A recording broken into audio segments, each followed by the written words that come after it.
guys had come down here last week at this time, it would be a little bit of a struggle maybe for you in the third or fourth quarter. He felt like his team would be just fine here tonight. I think they will be. Second all-time meeting between these two opponents. The only other time they played back in 2013 in the Panthers' lone season in the Colonial. Panthers 41-7 winners that day. I can say I was there. I actually saw it. Yes, folks, I witnessed that game. The Panthers got the win up at Rhode Island. It was big because it was a frustrating season. And I don't know, maybe the Rams want to get some payback on us tonight. It's been a while. It has been a while. And the opening kickoff is coming down to Robert Lewis. He will field it at the 5-yard line. And Lewis will make it back to the 24. And that's where the Panthers will put the ball on offense for the first time today, following a 19-yard return by Robert Lewis. Switched to number 1 this year. They're expecting a big season from him and hoping that he can stay healthy. There are a lot of things that have changed around with this Georgia State team during the offseason. Some new faces in some places. Some faces have departed. We've talked about that a lot with Sean Elliott. He's tired of talking about that. The people that are here, and that, I guess you look at this guy, he's back, and that's one of the things you're excited about. When you look Granger, 18 touchdowns, 7 interceptions, rushed for over 60 yards per game. He was 9th in the Sun Belt in rushing as a quarterback last year. So 1st and 10 for the Panthers from the 24 as they go on offense for the first time this year. And the handoff right up the middle. Big hole for Marcus Carroll and a first down run for Carroll. Great to see that burst from that young man. He's stepping into 2 running backs that have departed from last season. He's going to shoulder most of the load this year, and it looks like he's up to it. 19-yard pickup on his first snap of the season. Granger goes to the air and completes out here to Cradle. And Cradle gets dropped at the 50, picks up about 7 on the play, 6 or 7 on the play. Ja'Kias Cradle, they're expecting big things from him, having to replace Jamari Thrash, who transferred to Louisville. Of course, Cradle has some experience coming from Central Florida, healthy at the start of the season. That's a big plus for Georgia State. Second down from the 50. Panthers moving quickly and moving well to start the season. Granger on the keeper. Fakes the pitch, picks up the first down at the 38-yard line. And that's Jordan something you watch made for. The tackle. That's something you watch for because we talked about the added weight for him, and you wondered if that would take some away from his mobility. Looked just fine on that play, Matt. Trent McKnight, the offensive coordinator, said actually he got stronger, he got faster. So 1st and 10. Play action. Granger going for the home run, throwing it out there, caught by Lewis for a touchdown. 38 yards. It takes the Panthers less than 90 seconds to get on the board. And that'll build your confidence. They have an opening drive of the season just like that one, like clockwork for Georgia State. Here's another look. You talked about Lewis having to fill in the void. The Thrash gone now. He's off to a great start. New kicker for the Panthers this year, Liam Rickman. And his PAT is up and good. So, wow, the Panthers go 76 yards in a $114.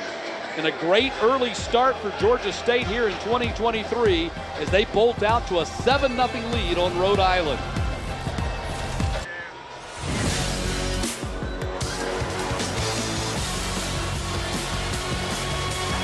Back in Atlanta, Georgia State out to a 7-0 lead. Darren Granger, Sam, 2 of 2, 45 yards passing, 38-yard touchdown pass, and ran the ball once for 12 yards on that opening drive. He's showing you everything that he does well and what the Georgia State offense wants to see. Plus this offensive line that has been retooled. We're going to talk about that some as we go along as well, but now we're going to see what the Rams can do to respond. Only one returning starter on that offensive line for the Panthers. Ball coming down in the end zone. And the Panthers' new kickoff specialist, Braden Alexander, or rather Braden McAllister, puts it in the end zone and no return. So they'll bring the ball out to the 45-yard line, or the 25-yard line. That'd be something. You're going to get things started from the top. We talked about Kasim Hill leading this offense, but he's got a veteran offensive line. He's got 3 guys that some people think could play at the next level. So let's watch and see what they do for him. Close to 2,600 yards passing last year, 19 touchdowns, 7 interceptions, and 235-plus yards per game a year ago. Hill going to go to the air on the first play. Hit from behind, and the ball is out. Scooped up by the Panthers, and that's going to be into the end zone. We'll see if they score that a touchdown. 23 yards on the return. As Cody Jones, the star backer, scooped it up, and this play is going to go under review.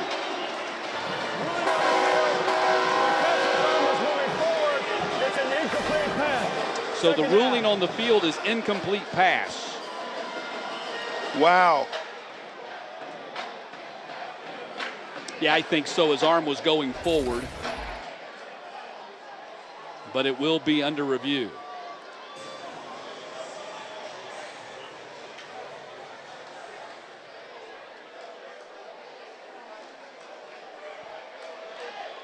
One other thing about Georgia State's defensive front, you wanted to see if they're going to be able to bring pressure on quarterbacks, and you saw it right away from the very beginning there. So an incomplete pass, score remains 7-0, and it's going to be 2nd down and 10.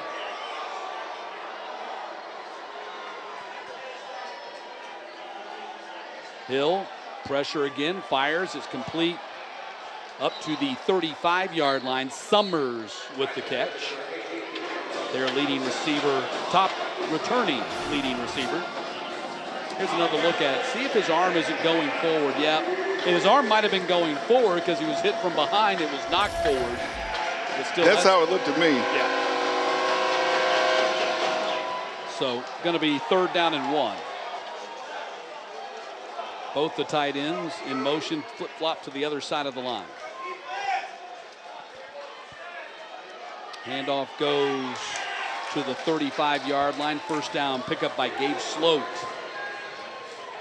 One of the guys in on the stop for Georgia State right there, you're going to watch a lot this year, is Justin Abraham. He and Jordan Venzial, John Trey Hunter, experienced linebacker core, probably the most experienced unit section of this defensive unit. Yeah, interesting thing about John Trey Hunter, they move him from the outside to the inside backer position. He put on some weight too, but it's probably the position he's going to get a shot at professionally. Fake a handoff to Gloat, overthrows his target, John Irby in the middle of the field. Brings up 2nd down and 10.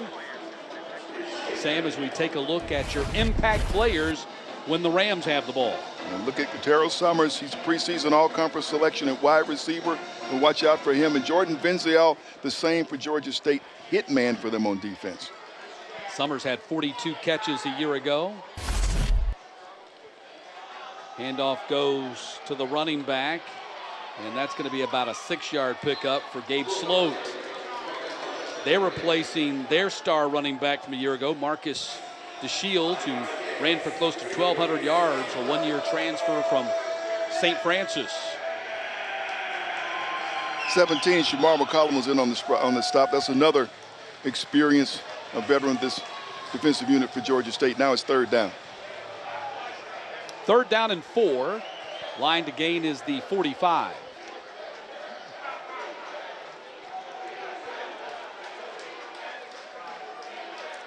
Pass is complete, in stride, caught by Summers, still on his feet. Having trouble getting him on the ground all the way down to the 20-yard line. Katero Summers with a big catch and run for the Rams, goes for 39 yards. Big catch by the preseason all-colonial selection, but it's what he does after the game, the yards after the catch, dragging a receiver. That's Bryce Brown there with him, and then Jalen Tate, 2 of the experienced veterans from the Georgia State secondary before they could finally get him down to the ground. Big body wide receiver with a great catch radius.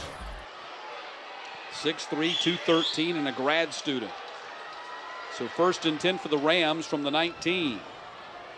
Fake a handoff to Sloat. Hill going to run it this time and slide down at the 15-yard line. I think they're going to put the slide at about the 17. This will be a 3-yard pickup for Hill. Started his career at Maryland in 2017. Came off the bench in his freshman season and led the Terrapins to a victory at Texas. But after 3 games, blew out his knee, came back the next year, played 10 games, blew out his knee again. Again led the Terrapins to a win over the Longhorns. 2nd down, Sloat gets the ball. Sloat going to get cut down at the 12-yard line. Nice open field tackle. That was Jeremiah Johnson played corner for the Panthers a year ago. They've moved him to the safety spot. Covering some ground was Johnson to make that stop. Takes over the spot Antavius Lane, who transferred to North Carolina. Panthers lost 4 defensive starters to the transfer portal.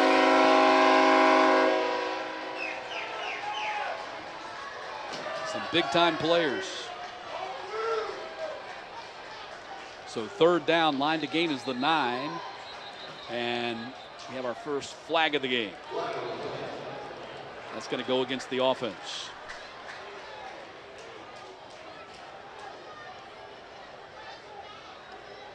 Marshall Lewis, our referee, working this season opener. False start. Offense, number 89.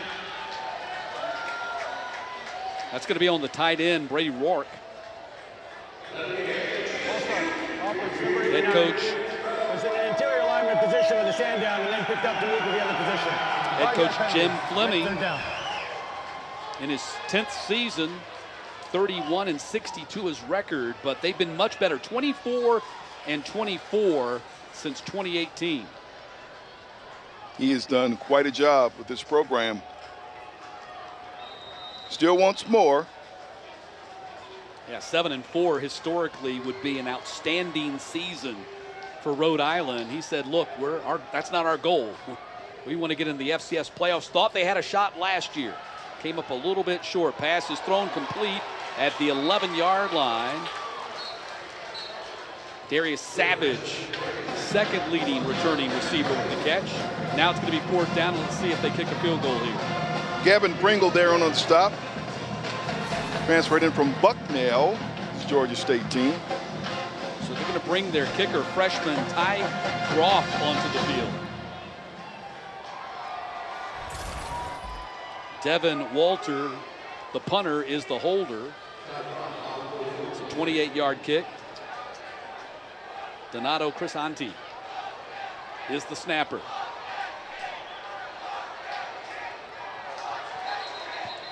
And a flag as the ball goes through the uprights. They were barely beating the play clock there. False start. Offense, number 70. 5-yard penalty. Remains 4th down. That goes against the left guard, Adam McKenna.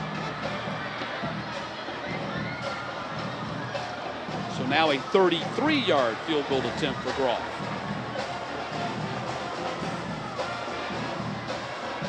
.5'10", 180, first-year player out of New Canaan, Connecticut High School. 33 yards from the right hash.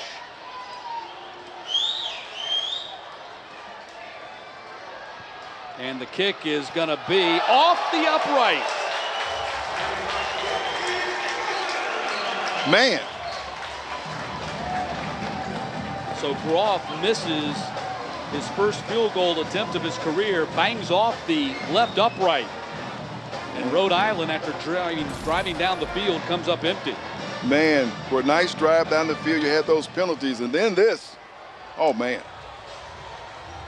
It was hooking back in, just didn't get enough hook. It was outside the uprights, and then at the last moment started to hook back in. Actually, had he been further out, it might have hooked in enough for him. He was maybe too close for the hook.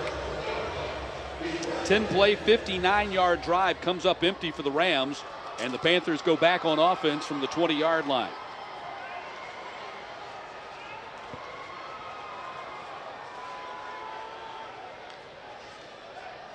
Play action, whips it out here to Cradle, and Cradle up to the 25-yard line.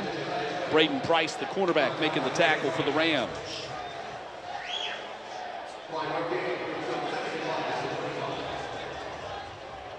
Panthers playing with tempo, snapping quickly again. Handoff goes to Carroll. He gets wrapped up right there at the line of scrimmage by Malachi Burby. Bring up 3rd down and short. Marcus Carroll stepping into the big shoes, as you alluded, Sam, of Tucker Gregg and Chamias Williams.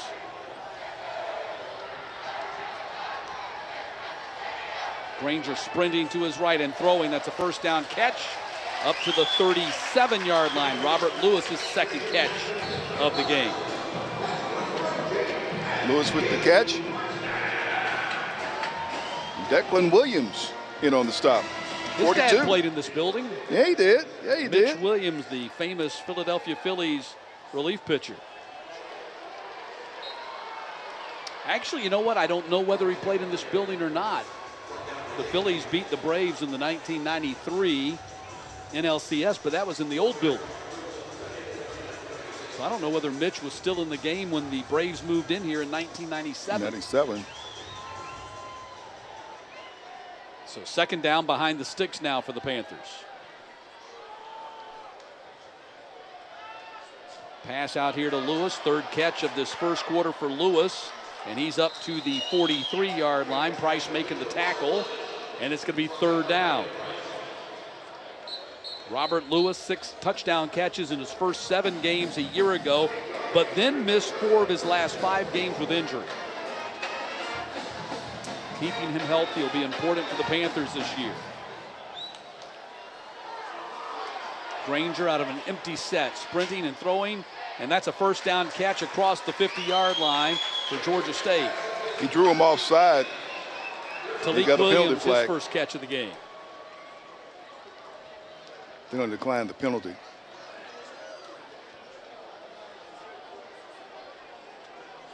Offside. Defense, number 8 in the neutral zone at the snap. Penalties decline. Resultant plays the first down. So, Sam, here in the first quarter, the Panthers and Granger have distributed the ball to all 3 of the first team wide receivers. Lewis, 3 catches. Cradle has 2 catches. Williams has a catch. And so far, the offensive line is looking good. Gives Granger time, going for the home run, going for Cradle. Contact, and we got a flag out on Price at the 9-yard line. Let's see if this is going to be offensive or defensive pass interference. Yeah, it's going to go against the defense.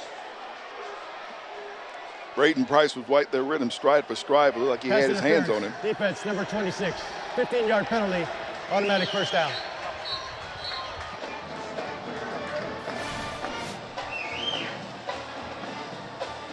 I'm looking at the time that Granger has. Like I said, I'm watching this offensive line, this reconfigured offensive line for Georgia State.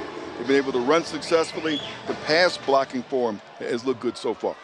Granger is 6 for 6 with that time, 79 yards. The only returning starter for the Panthers is at left tackle, the super senior number 52, Travis Glover.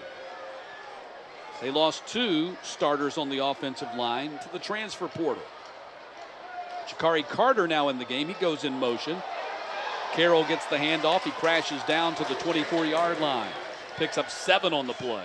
I came to the spring game and I saw Carroll, and he looked a little bit bigger to me. You talk about guys who gained some weight. He figured he's going to have the bulk of the carries this year, so he got prepared for it. 5'10", 210, senior.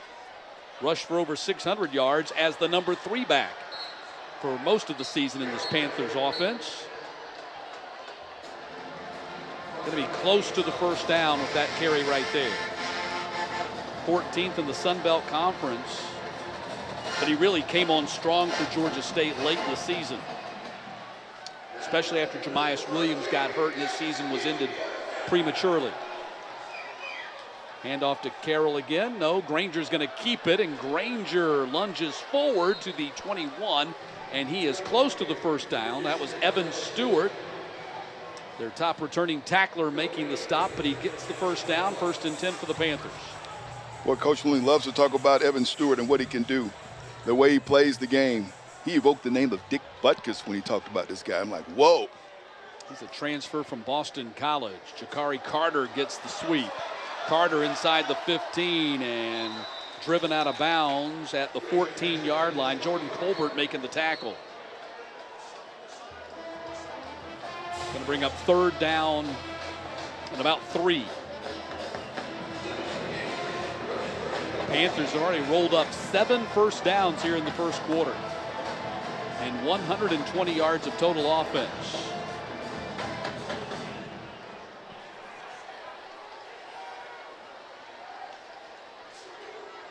Carroll gets the handoff right up the middle, runs into his own man and knocks off the helmet. Travis Glover, he'll have to come out of the game. Carroll ran right into his big left tackle, who's making his 46th career start today. 67, Bing Chukwuma goes in for him, and he's a story. Yeah, Carroll didn't knock off his helmet. I think the defender knocked it off. Yes, and you're right. Chukwuma is a big story for the Panthers. Carroll right up the middle again, spins down inside the 1 yard line and down inside the 1.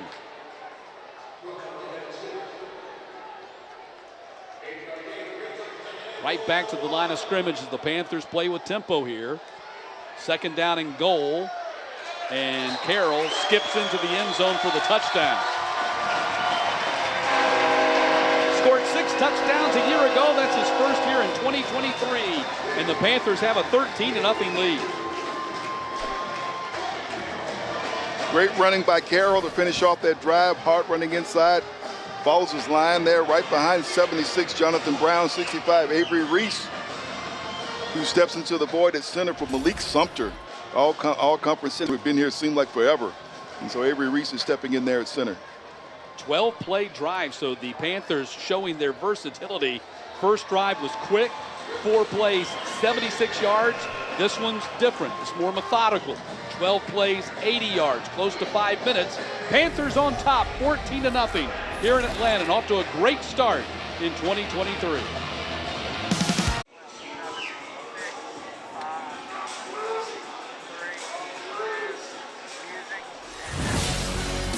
Scoring drive, 12 plays, 80 yards, nearly 5 minutes. Marcus Carroll, 6 carries, 26 of the 80 yards on that drive. And saying he's got a chance to have a really big season.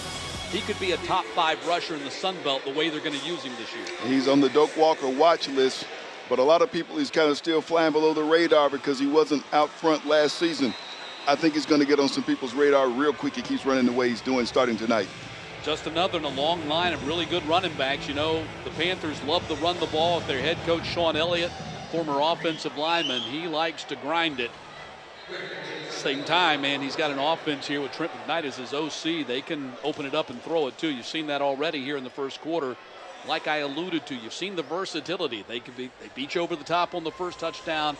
They kind of grinded you into the ground on the second touchdown. Yeah, I spent some time with the new center, Avery Reese, and he says, you know what?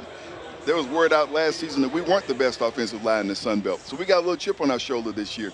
We don't care. We never throw the ball. I wanted to run it every play. Well, as you alluded to, Reese is the guy that was promoted from backup to replace Malik Sumter at that center position this year. So 1st and 10 as the Rams go back on offense. They're down 2 scores. Settled for a field goal attempt on their opening drive and missed it. First carry of the game for Jaden Griffin. And he gets stopped at the line of scrimmage.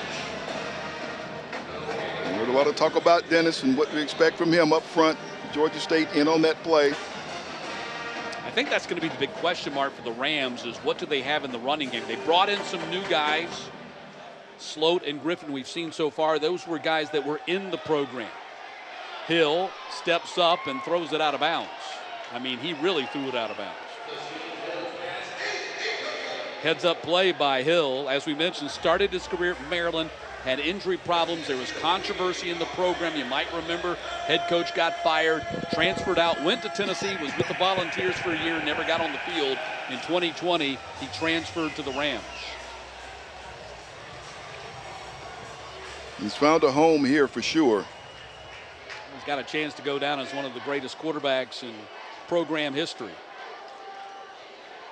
3rd down and 10 from the 25. Rush is coming at him hard. He steps up in the pocket and throws underneath to Sloat. 1st down and more for Sloat up to the 44-yard line. Good catch and run by Gabe Sloat. 19-yard pickup. That's what you watch for against a quarterback like Kasim Hill. Like you say, his versatility and things that he can do. Finds that receiver just looking for who's open right there. And gets it to Sloat, who has a nice run after the catch. That's a timeout. We'll take it. Timeout. We'll take it. And let's see if a timeout has been called here. First charge timeout, Georgia State. Timeout on the field. So the Panthers burn their first timeout. 3:16 to play in the quarter. Georgia State leading. Kasim Hill, 3rd all-time in Rams passing, 39 passing touchdowns. That's 3rd all-time in program history. 363 passes completed. He's 5th there. And now he's just 16 yards away from being 3rd all-time in total offense. Should get that very soon. If not on this play, going to take a sack, however, back at the 34-yard line. Panthers have done a really good job of putting pressure on Kasim Hill. That's Kevin Swint, number 9, the transfer from Clemson, who starred at Carrollton High School, started his career in the ACC, has come home to finish it. You figured he was going to come out and be one of those impact guys. There you see him in there along with number 10, Henry Bryant, recording the sack. Henry Bryant, another guy who transferred in from the ACC. He was at Louisville. So a big loss, 2nd down and 19 on the play. 32 total newcomers and 19 four-year transfers for the Panthers.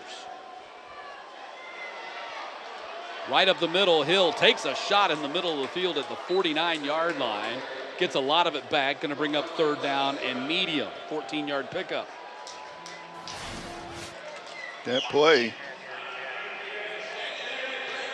And that's number 7 getting the run. Wow, that was Barquise Brown on the tackle. Nearly some head-to-head contact right there. And that was Devin Farrell in on that play. Coach told us that we would see him some tonight. Yeah, Devin Farrell, the young man from Milton High School, started his career at Virginia Tech.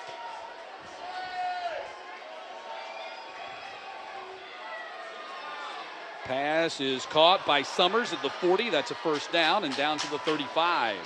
Man, you talk about catch radius. That was on display with that play. You just throw it up there, he get the elevator, go there and bring it down. Very forgiving target.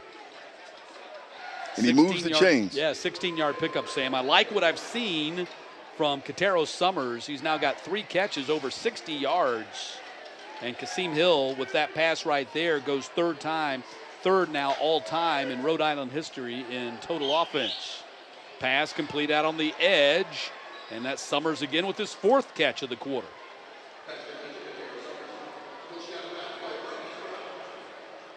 It's a good-looking prospect. He was under-recruited coming out of Coatesville, Pennsylvania High School, signed with St. Francis.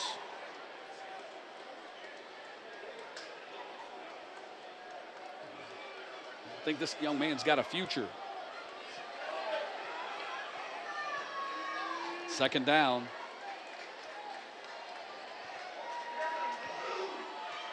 Hill throws low. Was it caught by Irby? Ruled incomplete at the 24. Ruling on the field is an incomplete pass. 3rd down. Hill just threw that one too low and bounced it. And Irby, the intended target, young man battling back. He missed 2 full seasons because of injury, 2020, 2021. 9th play of the drive coming up for the Rains. Remember, though, FCS, they did not play at all in 2020. The fall season was wiped out. They came back and played a truncated schedule in the spring of 2021. That counted as the 2020 season. 3rd down, Hill firing in the middle, and it is caught by Savage. And that'll be a 1st down at the 16-yard line. 13-yard pickup. Sam, Hill knows how to find an open receiver. He does, and he has some talented receivers, and Savage is one that transferred in from Old Dominion. And he moves to 6 again. This is another drive that they've gotten there. Now let's see what they do when they get down in this area. Remember, they had those penalties last time, and then they missed a field goal attempt. 1st and 10. Final minute of the 1st quarter. Savage gets dropped at the 18-yard line. They're going to spot the original line of scrimmage as his forward progress, but Jalen Tate, who steps up, becomes a starter at safety this year, made the tackle. That might have been the final play of the quarter. Let's see if they try to get off a snap here, as the clock is now at 10 seconds. They don't seem like they're in any hurry.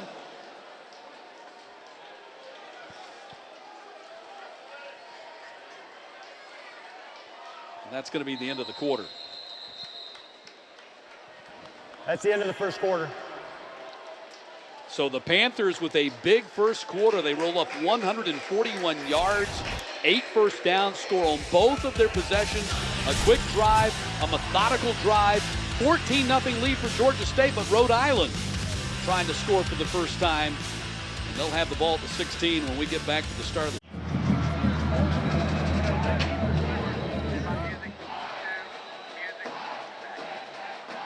second all-time meeting. Panthers beat the Rams 21-7. Actually, it was 41-7 in 2012 at Rhode Island. The only season the Panthers played in the Colonial, which is an FCS, and the Panthers moved to the Sun Belt in 2013, where they have been ever since. So second down and 10, and movement up front. The right tackle with the infraction. That's going to be Lorenzo Thompson, I think. No, actually, it's going to be Brock Bethea. At the bottom of that graphic we just showed, we mentioned the Furman game in 2019. That was the game they played after the big win at Tennessee. And Darren Granger, who was at Furman at the time, threw for over 300 yards in that game. And Georgia State had to survive for the 48-42 win. Yeah. Next year, he was here playing for Georgia State. That leads to an interesting conversation we'll get to as the night goes on. So penalty called on the Rams. So second down now and long. Sloat gets the handoff, and Sloat bangs off a couple of defenders and reaches the 20-yard line. So I asked that, of course, in this day and age of the transfer portal and the free agency of movement of so many players, I asked Coach Elliott, do you bookmark players? Are you watching a game and, do you notice players and put it in the back of your mind, if this guy ever comes up in the transfer portal, this is somebody I want to take a look at? He said yes. It's just kind of the nature of the beast. You kind of have to now. Yeah.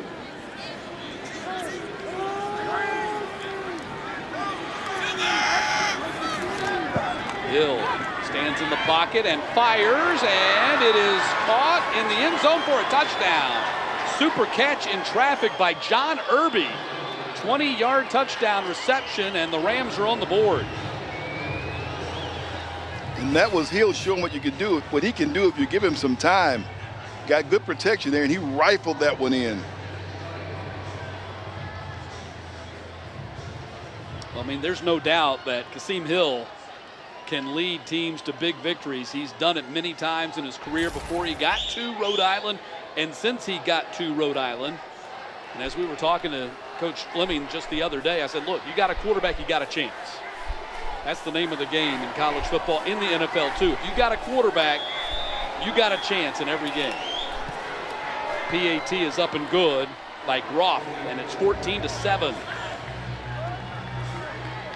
So the Rams answer back. Big catch by Irby in the end zone. Rhode Island cuts it to 14-7. Rhode Island 14-7. Matt Stewart along with Sam Crenshaw, opening minute of the second quarter. And a 12-play, 75-yard drive by Rhode Island. Covered 5 minutes, and Hill was 5 of 6 for 74 yards on that drive. Matt, say what you will. I don't know if there's concern with Georgia State defensively, but the Rams have shown they can mount drives of good distance and chew up some time on the clock. The early one didn't pay off. That one did. Yeah, I think the early returns are that the Rams are going to have trouble running the ball on the Panthers, but so far they've been able to pass the ball on the Panthers. As long as they can keep the heat off of Hill, he's got a chance, and the Panthers going to have a hard time with him. Returned by Lewis up to the 32-yard line. That's where the Panthers go on offense. They've scored on both of their possessions. This will be their first of the second quarter. 21-yard return by Lewis. Kickoff returns, a rarity with Georgia State in the past. We're seeing them tonight. Well, with the fair catch rules, and you get the ball at the 25-yard line, it becomes a strategic decision here where the ball comes down. Do you return it, or do you just take the ball at the 25? 25 is great starting field position. Most teams will settle for that. Panthers get a little bit better on the return by Lewis. They'll start at the 33 is where they put it down. Granger 7 for 7 so far, 86 yards. Carroll got hit in the backfield, bounced off that man, and falls forward to the 43, close to a 10-yard pickup for Carroll. Showing great balance on that play. He's just showing how he's running the football, and like I said, the thing he just prepared himself so well for this season. Breaking some tackles there. 9-yard pickups, what they call it. Granger scrambling to his right, being chased as he throws. That's a first down catch to Carroll. First catch out of the backfield for Carroll. You can expect a lot more than that coming up this season. Had 5 catches out of the backfield last year.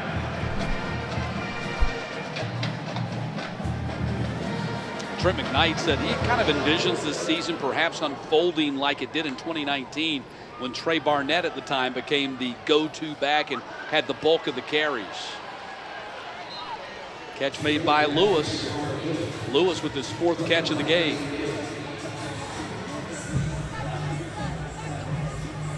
Second down and 5. Line to gain is the 43.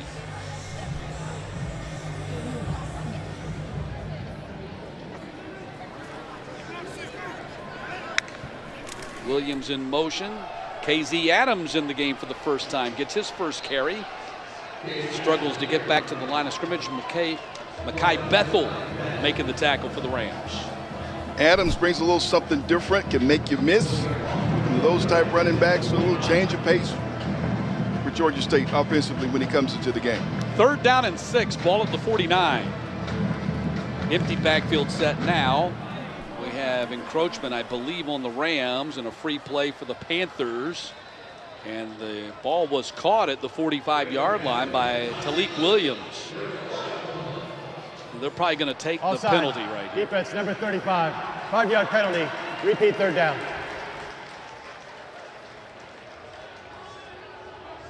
Coach Sean Elliott, he was really satisfied with preseason practice, thought it was one of the best that he's been through, and starts his 7th season as the Panthers head coach. He said they never hit that monotony level. Usually in preseason practice, a couple of weeks in, you start to hit that monotony level. They got so many new players battling for spots on this starting lineup and in the depth chart that stayed pretty lively the entire summer. Marcus Carroll gets wrapped up. Did pick up the first down, however.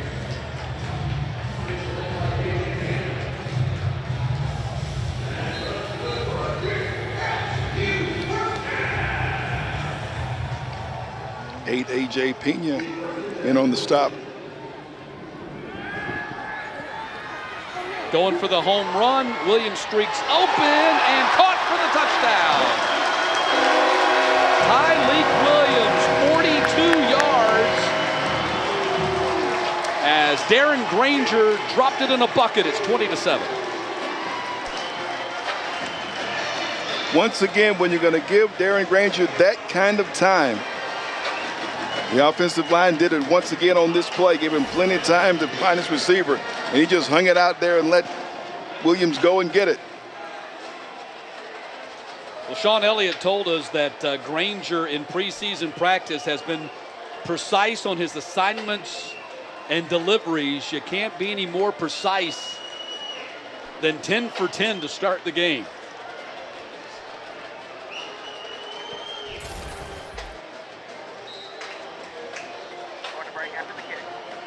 Wow, what a start to the season for Darren Granger.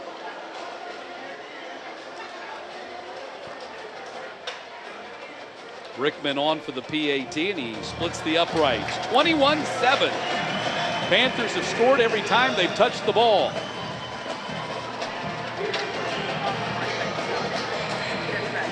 Two big touchdown passes by Granger so far in this game. 38 yards to Lewis, then 42 to Williams.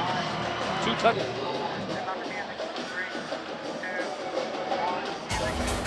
Wonderful start to the season for Darren Granger. He came in starting the season 4th most in program history in passing yards, closing in on Nick Arbuckle's program record. Led the team in rushing last year. His 3rd season as the Panthers starting quarterback, even named to the watch list for Maxwell and Manning Awards. Certainly deserves it. He's really worked hard in his time here.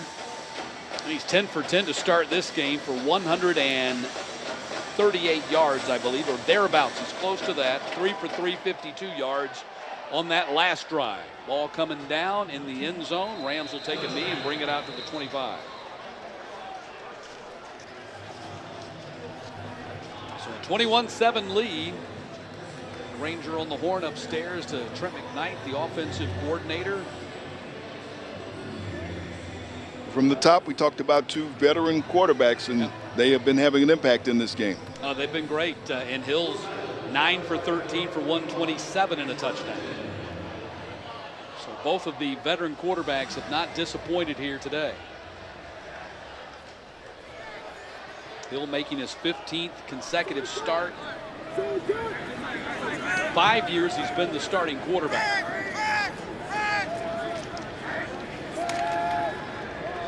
Pass thrown complete to Summers. Going to cut inside and look for a running lane and go down at the 32, 33-yard line. They'll spot the 32. That'll be a 7-yard pickup. It's that man again. Yeah, he's got 5 catches. He's approaching 100 yards here in the first half. They lost all-conference wide receiver Ed Lee, their top receiver from a year ago. He signed with the Patriots in the offseason, was cut earlier this month. Second down, play action. Pocket for Hill, going for the home run. He's got 2 guys in the same area code. I mean, literally, Irby and Savage were running side by side down the field. The Rhode Island offensive line gave Hill time, just hung it out there too far. That offensive line anchored by number 75. You see him right there, the right guard, Nick Correa, making his 38th straight start tonight. First team all-conference and a third team All-American at the end of last season. Got the same kind of preseason honors this year. So 3rd down and 3. Hill, heavy rush, steps up to avoid it, going to try to run for the sticks and get there. He does. Heady play by Kasim Hill. That's what you expect from that veteran quarterback. He's going to take what you give him. Reverse angle shot right here. Smart play. Yep, 1st and 10 for the Rams, ball at the 41-yard line. If you're wondering how he became a 7th-year quarterback, he had catastrophic knee injuries his first 2 years of college, 2017 and 2018 at Maryland. I mean, he was on the fast track to being a great Power 5 quarterback. Big run for the Iowa State transfer. First time Deion Silas has touched the ball. 20-yard pickup for Silas.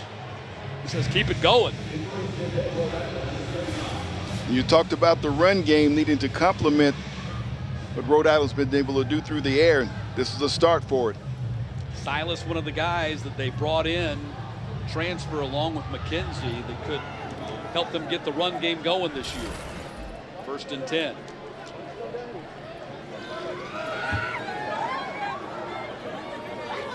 Gonna get the rock again. Silas, wow, takes a big hit. Gavin Pringle came up from his cornerback position and brought the wood.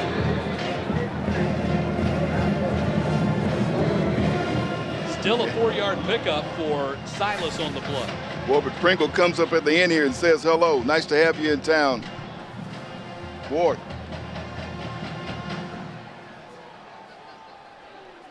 Silas is the guy who's bounced around. He's from Memphis. Played his high school ball in the Tampa area at Steinbrenner High School. Started his career at Iowa State. And a timeout's going to be called.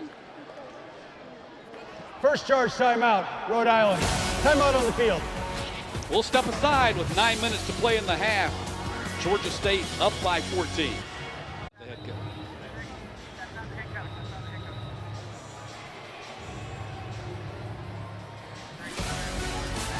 21-7, Georgia State on top of Rhode Island. Matt Stewart along with Sam Crenshaw. Thanks for joining us here at 2023 season opener from Center Park Stadium. Rhode Island, back-to-back 7-4 seasons, best 2-year run the program's had in close to 40 years, going back to the early 80s. Second down coming out of the timeout called by the Rams. And Hill in the pocket. He's in trouble. Ball is out, and he jumps on top of it, going down for the quarterback sack. That was Abraham who got his mitts on him. Now it's going to be third down. 3-yard loss on the play. When they saw that ball come out, they couldn't fall on it. Just a great bull rush right there by the Panthers. Abraham forced the fumble and nearly got on top of it. So now it's going to be third down and 9. Line to gain is the 29.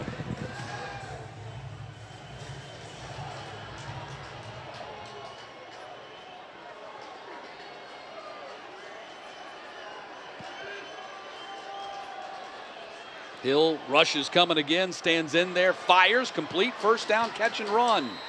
That's Irby, who had the 20-yard reception for a touchdown earlier in the quarter. 13-yard pickup when they needed 9.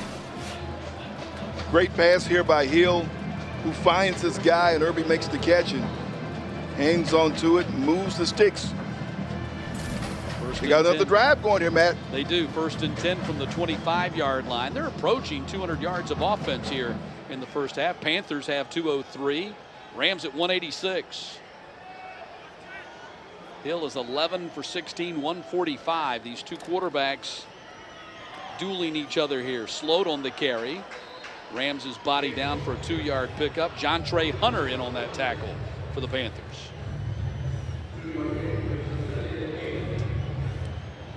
As a look at Hunter, we talked about how he added some weight, moved from the outside to the inside linebacker position. Preseason second team all Sun Belt. Coach Elliott said things will be a little bit different for him in that inside linebacker spot. You got things coming right at you rather than approaching them from the angle as an outside linebacker. Chad Staggs, the new defensive coordinator, saying nothing but his praises. Fake on the play by Hill. Sold it well. Gets close to the first down with the run. 7-yard pickup, Kasim Hill. Looks like he's got some blood on him. Yeah, like he may got suffered a cut there on that play some kind of way. So third down and 1. Ball just outside the 15-yard line.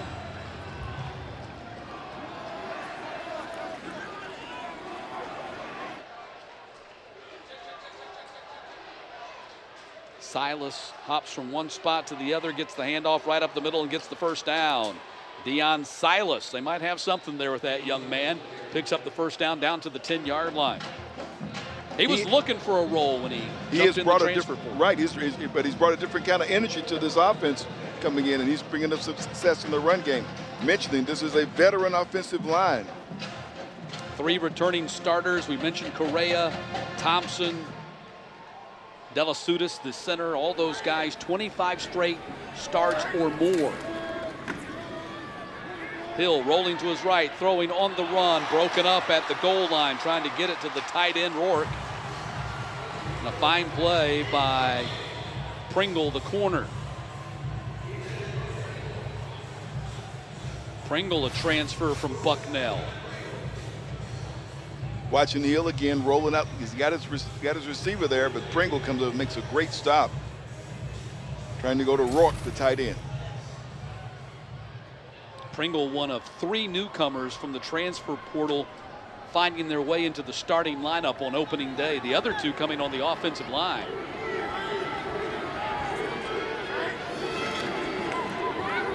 Hill stands in there, has a pocket, throws, jump ball, and it is caught. No, incomplete. It's going to be ruled intercepted by Georgia State. That's going to be a touchback. Cody Jones must have come up with the interception. An interception by the defense in the end zone, resulting in a touchback. Wow, Cody Jones won the jump ball. Let's take another look at this. Hill going to throw it out there. Watch for 32 in the dark jersey. How did he come down with that? He just reaches in there with one hand and just pulls it out. The other question is, was he in bounds when he came down with it? The call on the field is interception. There's great camera work right there, and it looks like he did catch it. Wow. Yep.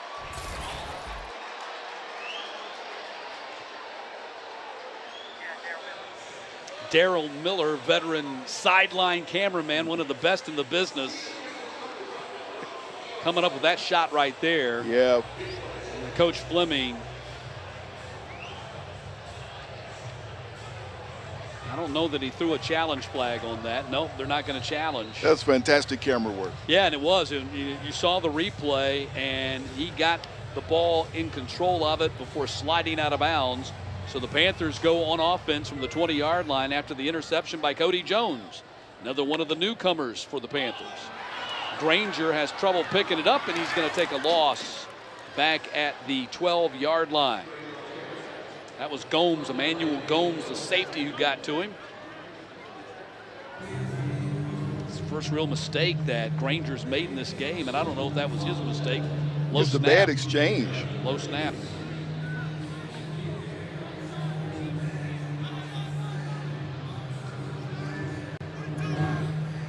So second down, Panthers way behind the sticks right now, 2nd and 17. Pass thrown complete to Thompson. Kadarius Thompson with his first catch. Slight gain on the play, going to bring up 3rd down and long. Panthers 4 for 4 on 3rd down conversion. Sam, this is going to be a challenge for them. It's going to be 3rd and 13. See what they do to overcome this. That miscue on 1st down. Under 4.5 to play in the half. Goes with the hard count and his own man jumps. False start. Offense, number 79. 5-yard penalty. Remains 3rd down. Montavious Cunningham, who has battled back and won the right tackle job back. Redshirt sophomore out of Clark Central High School in Athens, Georgia. Gladiator. Now it's 3rd and 18. It's the first penalty on the Panthers. Empty backfield set for Georgia State. Granger takes the snap from the 6, fires out here quickly. Jakari Carter with his first catch and bobbled it at the end. Going to be well short of the 1st down as he's tackled at the 25, and the Panthers going to have to punt for the first time. 13-yard pickup, but they needed 18. And that is what the Rhode Island defense needed. They needed to come up with the stop and figure some things out to slow down the Georgia State offensive attack. They're going to get the ball back here with about 3 minutes and some change left till halftime. Let's see what. Cade Loggins, the new punter for Georgia State. He's standing at the 11-yard line. Been in the program, promoted after Michael Haynes. Slowed on the return, took it at the 37. He's across the 50 and down to about the 43-yard line. And got a flag down on the field. Good position. Let's right, check the flag. Right in front of the Georgia State bench. Got 2 players that got tangled up. A 38-yard punt, 17-yard return. Let's check the penalty call before we step aside for a break here.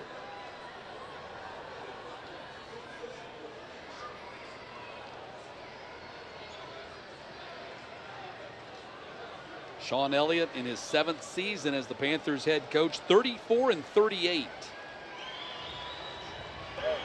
Personal foul. Unnecessary roughness. Number 15 of the kicking team. 15 yards is added to the end of the run. 1st down.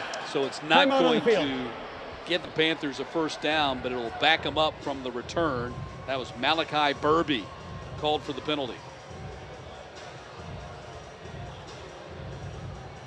Actually, it's on the Panthers, pardon me. We'll step aside. The Rams take over at the 30-yard line. 3:17 left in the half. The penalty was on Terrell Gordon of Georgia State, not on Malachi Burby of Rhode Island. So as a result, the Rams have the ball. 1st and 10 at the Panthers 30. So after throwing an interception in the end zone on their previous possession, they're right back down there, a chance to cash in again. Hill is 11 of 18 passing here in the 1st half. Griffin goes in motion. They throw it the other way on a tunnel screen And it's going to be caught but dropped for a loss on the play. That was Savage with the catch. Lost a yard. Well, like I said, when the defense have to stop, they're going to get the ball back with 3 minutes and some change. They have some time here now to try to get some points on the board. 6, or at most 3, but they do have a chance to try to score. Rams have 2 FBS victories in program history. UMass and UConn, the Panthers' next opponent next week. Hill fires in the middle. It's caught by Summers, and Summers all the way down to the 20-yard line, dragging defenders with him. 11-yard pickup. He's hard to bring down. It took 3 Panthers that time. That's catch number 7 for Summers. He's up to 88 yards receiving in the first half.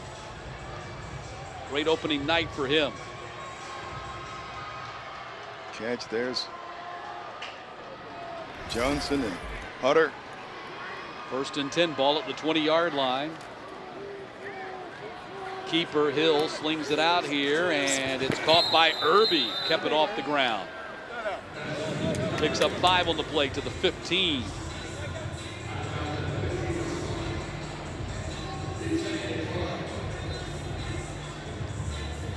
Rams now back in the red zone. Clock stopped at 1:52. Irby will come off the field. 2 years ago, the Rams won at UMass 35-22.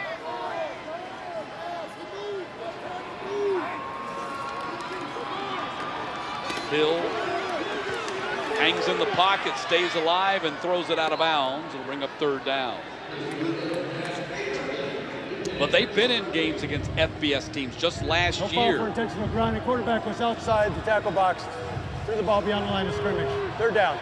Just last year, they were down 24-14 at halftime to Pitt, lost 45-24. They were 24-17 at Virginia Tech in 2019, going to the 4th quarter. Lost 34-17. That's Kasim Hill. He's been here before. But a big 3rd down play right here.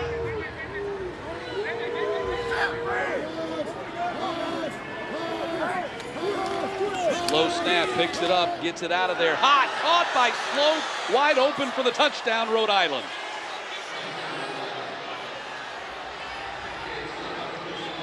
Wow, Sloat was as open as you can be. 15-yard touchdown catch. It's 21-13.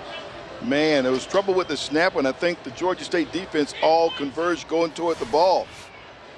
Take a little look. Low snap, everybody goes at the ball and leaves Sloat all alone. Didn't pay attention to the running back coming out of the backfield on the wheel route.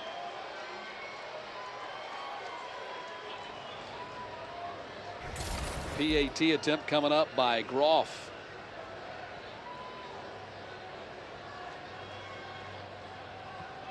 And we have a 21-14 game. So 5 plays, 30 yards, 97 seconds. Rhode Island down just a score here. They were able to cash in on the field position after getting a stop after the Panthers got the interception in the end zone. Here's another look. And this ball just picked it up and got rid of it. Just happened to have all alone. And here, both sides of the ball, Sam, you see the value of the veteran quarterback. Both of these quarterbacks in complete command of their offensive schemes. And it showed you here in the first half of the 21-14 game. Some of the instincts you see, and we've seen with Hill, on that particular play, you don't panic. You know, you get possession of the ball clearly, and then you see who's there. Hill has thrown for 177 and a couple of touchdowns. And Granger getting ready to lead the offense back out there is 12 for 12 for 155. Hill was 4 for 50, all 30 yards, 4 for 5, all 30 yards on that drive in the air.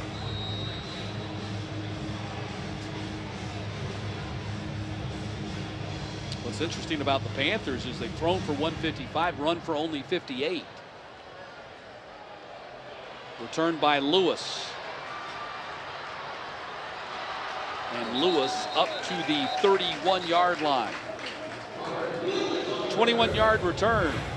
That's where the Panthers will go back on offense with 1:35 to play in the quarter. Here's your test. You got 1:35 left until halftime.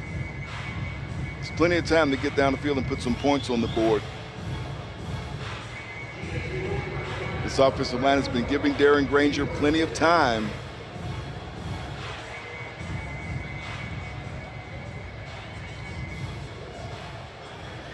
Rams have not recorded a sack. The Panthers have 2 here in the first half. Granger, low snap again, goes to the air, far side of the field, long throw, and it's caught at the 42-yard line. Lewis with the catch, his 5th catch of the half. Granger's now 13 for 13. It's a 12-yard pickup. Lewis is having quite a game. Understatement. 14 for 14 as the ball goes quickly to Carroll. Just a couple of yards on the play for Marcus Carroll. Carroll has rushed for 55 yards today, scored a touchdown. That was his 2nd catch of the game. It's 2nd down and 7. Granger with the option to pitch holds on instead and lunges forward. A flag comes out at the end of the play. We might have a roughing penalty here. Unsportsmanlike. Granger had trouble just getting back to the line of scrimmage. This will be a big penalty right here. With 1:11 to play in the half.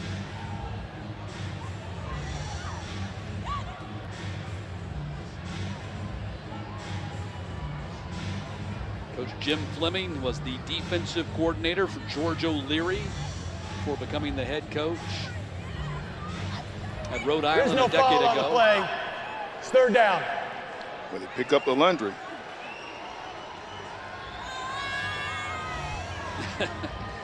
And Sean Elliott wants a timeout. We got it. 2nd charge timeout, Georgia State. This will be a 30-second timeout. Here's reverse angle.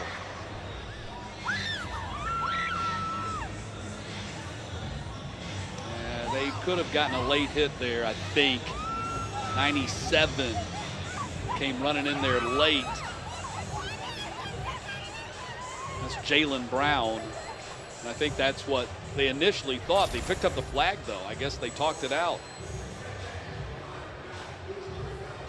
So it's going to be 3rd down and 7 coming out of this timeout for the Panthers.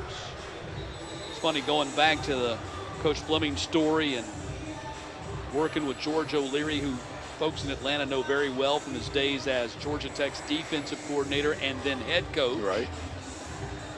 And then George at the last stop of his career, UCF. And Jim Fleming joked, he said, my 2 years with Coach O'Leary were the best 14 years of my life. Right. But he said, look, seriously, though, he's the only head coach I've worked with in my life that I can honestly say made me better.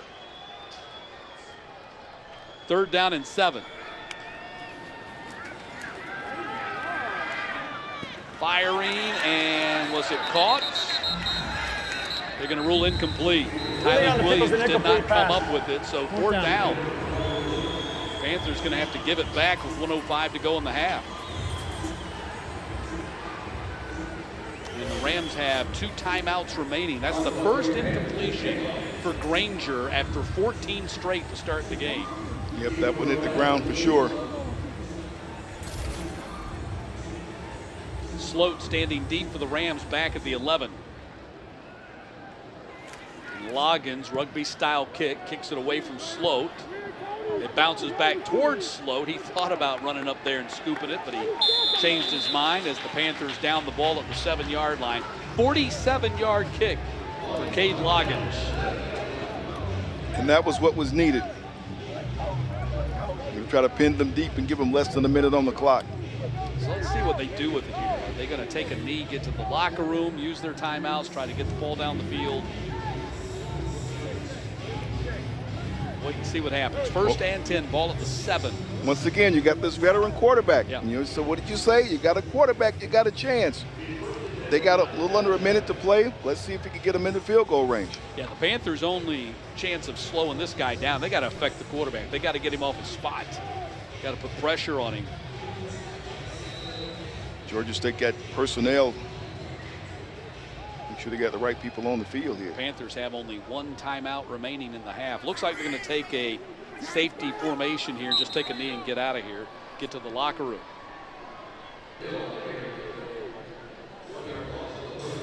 So nothing the Panthers can do about it right here, and I think they're going to have to snap it one more time before we call it a half. What a half for Kasim Hill. 15 of 23 for 177, couple of touchdowns. So the Panthers, did they call the timeout? Yeah, the Panthers called the timeout. Interesting. Huh, that's an interesting timeout. The Rams were already headed to the locker room. The whole sideline was heading to the locker room, and Sean Elliott said, not so fast. Third and final charge timeout. Georgia State, this will be a 30-second timeout. So there's nothing really Please the reset the Panthers game can clock do to here. So 29 take a look at seconds. the resume for Sean Elliott. A lot of work is going into that resume. Thank you. Yeah, well, 3 bowl wins. They played in 3 in a row up until last year. Ended up going 4-8. There were wins that they could have had that didn't get, in particular right here in the stadium against Charlotte and ULM. That would have put them at 6 wins. They had chances to pull off some Power 5 upsets of South Carolina and North Carolina, but did not. Ended up being a disappointing season. And the tough thing is Georgia State led in the second half in 7 of their 8 losses. Yeah, and one of the big reasons why Sean Elliott wanted to start spring football practice as soon as he could. They started the day after the Super Bowl. It was hardly spring, it was more like winter football practice, late winter football practice, and was happy to get the quick start here on Thursday night instead of Saturday here on Labor Day weekend. Said they want to get that bad taste out of their mouth. Well, the Panthers have a 21-14 lead as the teams head to the locker room after 2 quarters of play. Hill and Darren Granger have been as good as advertised, and Hill now at 248 yards, the 1 interception, the lone blemish on his record tonight. Georgia State led 14-0. Less than 11 minutes into this game and have been outscored 21-7 since. Let's see how the Panthers respond as Lewis takes it at the 5-yard line. And Lewis on the return gets submarined at the 26. So that's where the Panthers will start on offense for the first time here in the third quarter. 23-yard return by Lewis. And the Panthers have been, as you pointed out earlier, they have been much more active in the return game than they have in prior years. In past years, they would just settle for letting it go through the end zone and doing the fair catch, but they now are seeking to see if they can better their starting field position. I mean, they've had seasons where they had less than 5 kick returns the whole year. They were just taking fair catches, but they're letting Lewis bring it back. So the ball at 28, 1st and 10.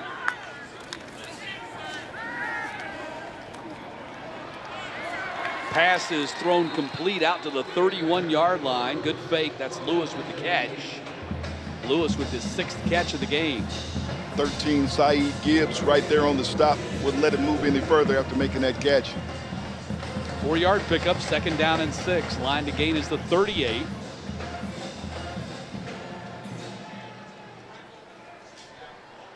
First time tonight, outside of the opening 90 seconds of the game, the Panthers haven't had the lead. Heavy rush coming right up the middle. Granger runs away from it, scrambling, and goes down at the 31-yard line. The safety, Brent Jackson, came up from his position in the defensive backfield to make the tackle. Now it's going to be 3rd down. Watch for Jackson, 31, preseason All-Colonial. Transfer out of Bucknell Now, he was teammates of Gavin Pringle. Not only were they teammates, they were roommates last year at Bucknell, the Panthers' new cornerback. Third down, Panthers are 4 for 6 on their third down conversions tonight.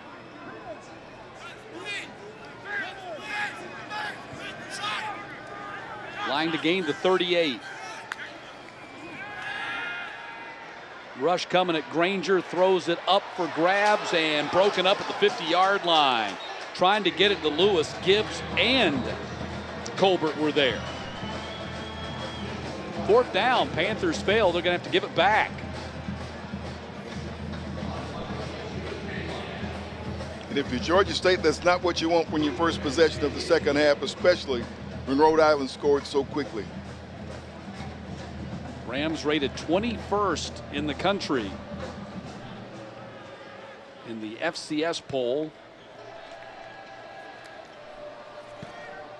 Loggins, booming kick, backing up Sloat to get it at the 18, a chance to return it here.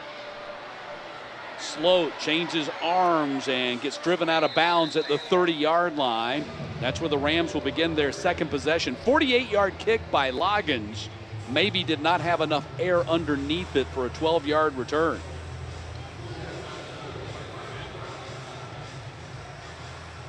So Rams playing with a lot of confidence as they get ready to go back out there on offense. Now if you heal, you come back and see, do you go to your ground game or do you go right to the air once again? It's been successful for you. I mean, the Rams have actually outrushed the Panthers 68-59. That's maybe the most surprising statistic development in this game so far. The Panthers rushed for over 200 yards each of the last 4 seasons. 200 yards per game on average. They are nowhere close to that number right now. Handoff goes to Silas, trying to get around the edge, and Silas makes something out of nothing right there. And he has been the running back that has gotten them to move when he's been in the game. He came into the game and on his first carry had a big run. Here he is. Still going to get you something. It's a 4-yard pickup, second down and 6 for Silas. Their leading rusher, 5 carries, 38 yards. RPO, Hill keeps it, Hill goes down. Venzial makes the tackle right there at the line of scrimmage, third down.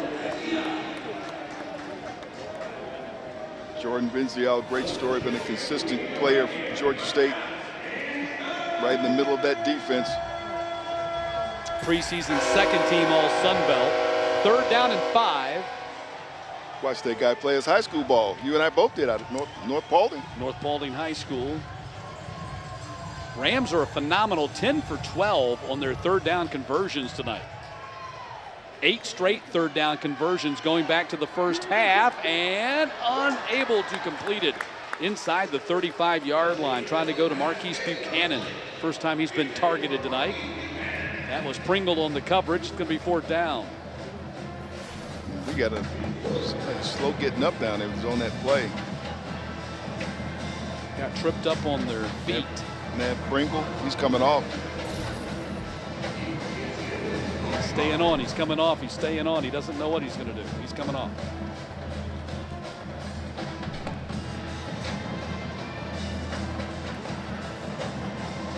Jakari Carter standing deep for the Panthers. Back at the 29.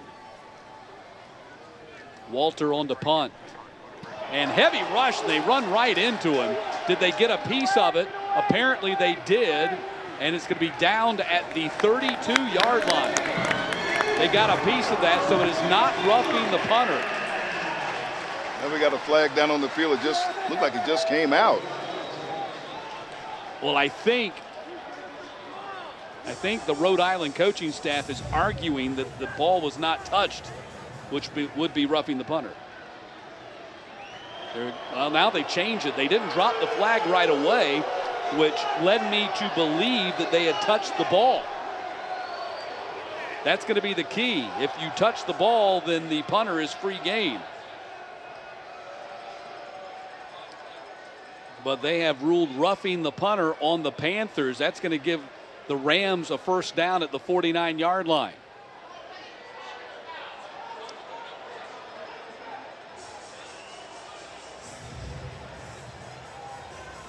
The contact did impact the trajectory of the punt. Established that for sure. Well, but did they touch the ball? Was it impact with the player or impact with the ball? Yeah, I don't think they touched the ball. I think they just clobbered the punter. Here's the reverse angle on it. Yeah, the ball never got touched. So that is truly roughing the punter right there, and a first down for the Rams at the 50-yard line, or right at it. 49.5. Great opportunity for Rhode Island right here. Let's see if they take a shot. Hill scrambling, throws, gets it out of there hot and slow, up to the 46-yard line. Across midfield, Hill a little bit hobbled. Yeah, he's got a little hobble there with Hill. He's saying, don't worry, I'm staying in. I'm staying in. He's trying to work it free there.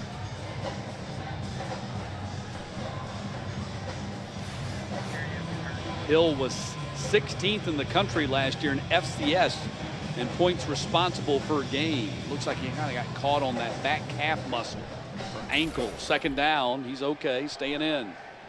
Line to gain is right at the 40. Rams playing with a lot of momentum right now. They've kind of taken that away from Georgia State.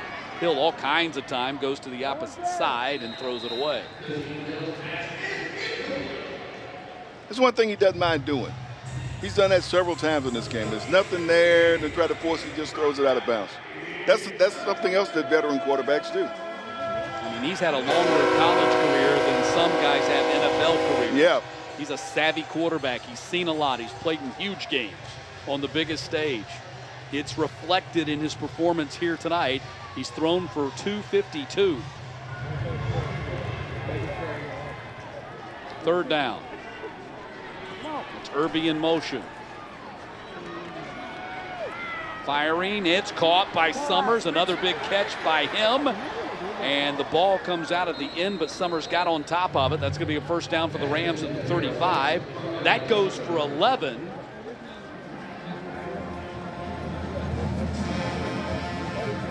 And the Rams trying to come in here and score their second ever FBS victory under head coach Jim Fleming. Once again, you see that catch radius. Just throw it up there kind of high, he can get it for you. First and 10, ball at the 35. Silas gets the rock. Benzial makes the tackle at the 33.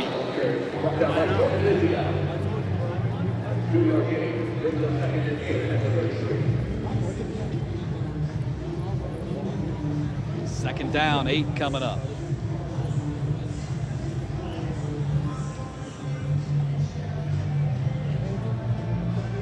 Not that this necessarily tells the story, but it kind of tells a story here tonight. Nearly 20 minutes time of possession for the Rams in this game, less than 13 for the Panthers.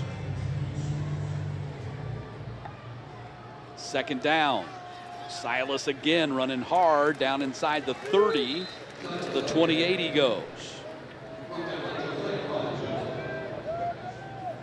Hard running off that right side behind Brock Bethea. Nick Correa, we mentioned him earlier.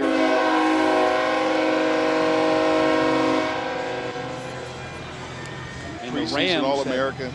have run nearly 20 plays more than the Panthers in this game as well. 52-33. And it's more than that now as we're under the 9-minute mark. 9th play of the drive right here. They're controlling the clock and the tempo of the game. Hill stands in the pocket, fires, that's complete. That's a first down. Cutting back across the field, the 15, the 10, inside the 10, touchdown, Marquise Buchanan. 28 yards. Rhode Island leads for the first time tonight. Boy, the yards after the catch, and you can just see that coming. Take another look here. Let's see how many guys had a shot at him. There's 1, 2, 3, 4. Got a great block right there. 5. 5 guys had a shot at getting him on the ground and did not do it. And we got a whistle here. We had a player. That player for the Panthers was late getting off the field because of injury. That's Jeremiah Johnson, the safety.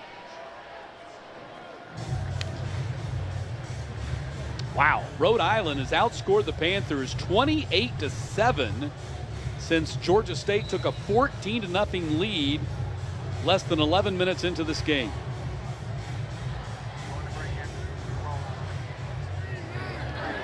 Groff for the PAT. And it is good. Squeezed it in there. And a 28-21 lead. And Kasim Hill just still getting it done. And Marquise Buchanan, with just his 2nd catch of the day, weaves his way all across the field, all the way, and gets it in for 6. Rhode Island trying to pull off an upset here in the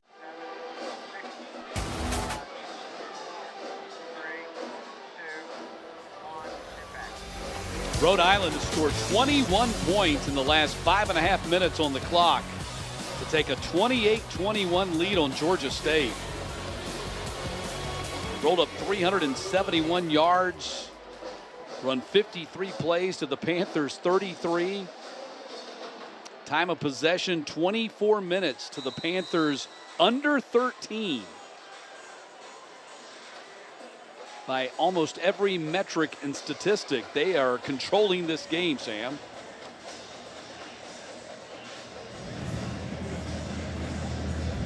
See if the Panthers can get things going again. Lewis watches it go out of bounds, wisely does. And the comeback by Rhode Island. 4 touchdowns since falling behind 21-7, and Kasim Hill right in the middle of it, Sam. Yeah, he is. He's doing the work tonight, finding his receivers. This is a great pass, catch, and run right there by Darius Savage for the touchdown. 4 touchdown passes for Hill tonight, ties his career high. This is the last and most recent. He had 4 against New Hampshire back in November of 2021. What a way to start the season for Kasim Hill. So 1st and 10 for the Panthers, ball at the 35-yard line. Work to do for Darren Granger. He's going to run it. Granger, open field tackle. Brent Jackson gets him on the ground after a 3-yard gain. You wondered how they would start this possession off. You just want to get something positive going. Now how do you follow up that play? 2nd down and 7. Granger going to keep it again and run for the 1st down, looking for a running lane. Goes down at the 46. So Granger kind of taking things into his own hands with his feet. 16-yard pickup right there. We talked about him throwing the ball early, but remember his rushing yardage last season. He was 9th in the Sun Belt in rushing, led the Panthers in rushing.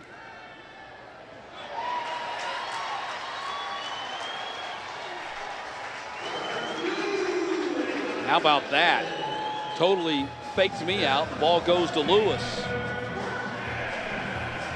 All the way down to the 27-yard line. Panthers moving quickly down the field.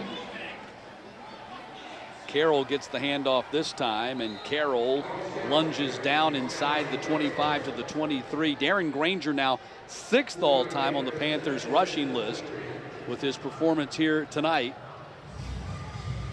Needs 19 to move into 5th.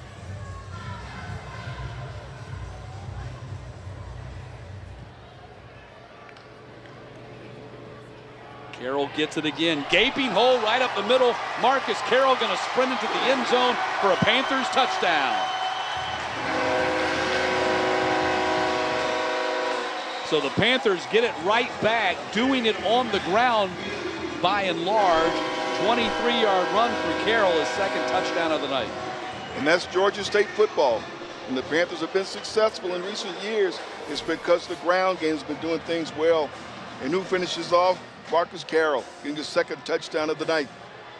And a huge block by Jonathan Brown there at the line of scrimmage to open up the big hole for Marcus Carroll. Now there is a flag down on the field. The touchdown will stand.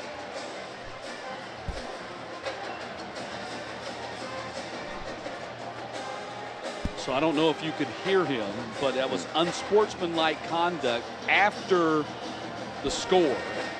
So likely some kind of a celebration penalty, and the penalty will be assessed to the kickoff. 5 plays, 65 yards, under 2 minutes for the Panthers. And Rickman will try to even it up. And he does. Chips it through. 28-28. Marcus Carroll's second rushing touchdown of the night. Followed the block of Jonathan Brown and sprints into the end zone. 23 goes 23 for 6, and we're tied up at 28. Matt Stewart along with Sam Crenshaw. Under 6.5 to go here in the third quarter, and the game tied here in the 2023 season opener. That drive is what Georgia State needed. Now the Panthers need to get a stop, and so far they haven't been able to do that very effectively against this Rams offense. Randy Jordan on the return, and he's up to the 31, and a flag comes out. 22-yard return for 22 Randy Jordan. Let's check the call. The mic's been fixed for the official. Batteries probably died. It's just like your remote. You got to keep the batteries fresh. Fresh batteries. You got to have them. Here we go. During the return, illegal block on the back. Number 14, the return team. 10-yard penalty assessed from the spot of the foul. First down. Marcus Carroll in his first game as the number 1 back on the depth chart. 12 carries, 82 yards, 2 touchdowns tonight, Sam. He has looked good, very much so. It goes back to the spring, seeing this young man work, have himself ready to really carry the load, and he's showing you that he's capable of doing it here tonight. The only running back other than Casey Adams who got 1 carry in the first half to carry the ball tonight. Granger, 7 carries from his quarterback position. Now the Rams go back on offense. Kasim Hill with his next completion probably goes over 300 yards for the night. He's at 291. Sloat gets the handoff. Sloat follows his blocker, and Sloat is up to the 28-yard line. At bid number 64, Sebastian De La Sutis, the center for the Rams, leading the way. De La Sutis making his 26th consecutive start tonight. One of those 3 kind of anchor offensive linemen in this offensive front for the Rams. He just got right behind Big 64, just followed him. That was a 9-yard pickup. Rams 2 possessions, 2 touchdowns here in the third quarter. The Panthers 2 possessions, a touchdown and a punt. Second down and 1. Hill fires, and it's caught by the tight end out to the 50-yard line. And that's Schaefer. Kevin Schaefer, first catch of the night for him, goes for 24, gets the ball to midfield. Big target once again. He finds Schaefer, transfer out of Rutgers. Take there on the stop for Georgia State. 6'5", 245 out of Hewitt, New Jersey. Ball square up at the 50.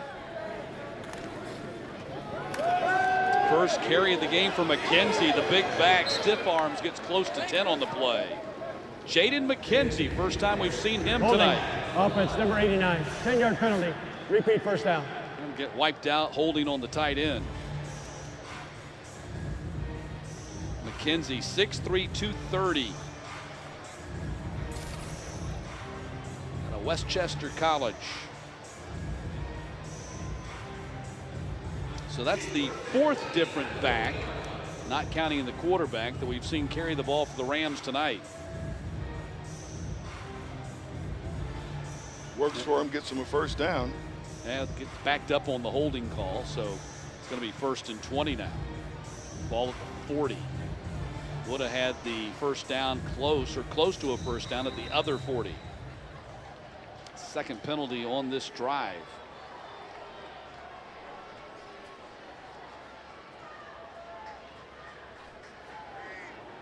Hill now with 316 passing yards tonight. Going back to the air again.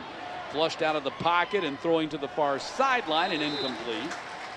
Trying to get the ball to Slope, the running back, coming back on the play. And that was John Trey Hunter in the coverage. Doing more like what we used to see him do when he was outside linebacker, drop back into coverage. Like you said, he'd added some pounds and he's inside, but he still seems to cover well there. Well, Chad Stagg says the strength and conditioning coach for the Panthers really did a super job with Hunter in the offseason. Did put on the weight because he moved from outside to inside backer. Says he's really rocked up and runs like a gazelle and can cover out of the backfield. Second down. Hill, pocket breaking down, throwing off his back foot and throws it to the sideline out of bounds. So a good chance for the Panthers to get their defense. For intentional ground, and the quarterback was outside the pocket. So a good chance for the Panthers to get their defense off the field here as the Rams are facing 3rd and 20.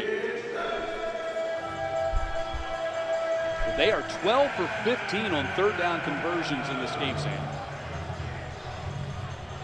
Just a phenomenal number. It really is.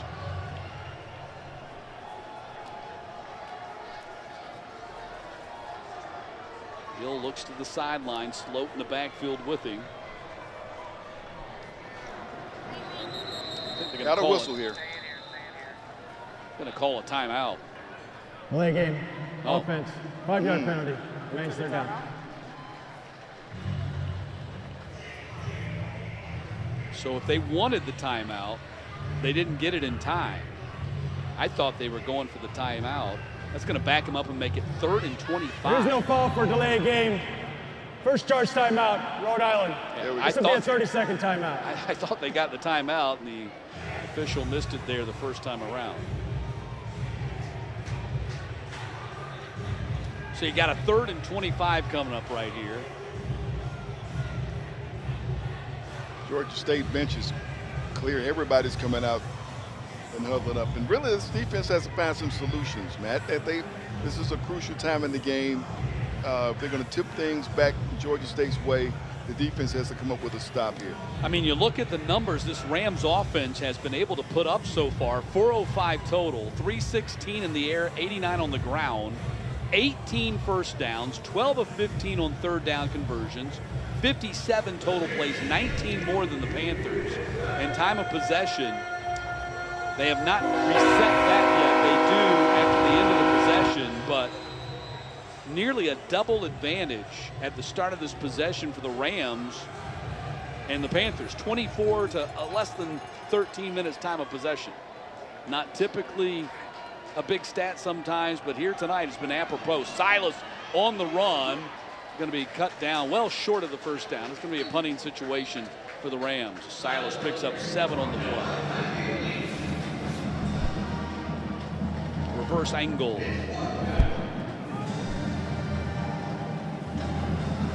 A little collision right there between Brown and McCollum.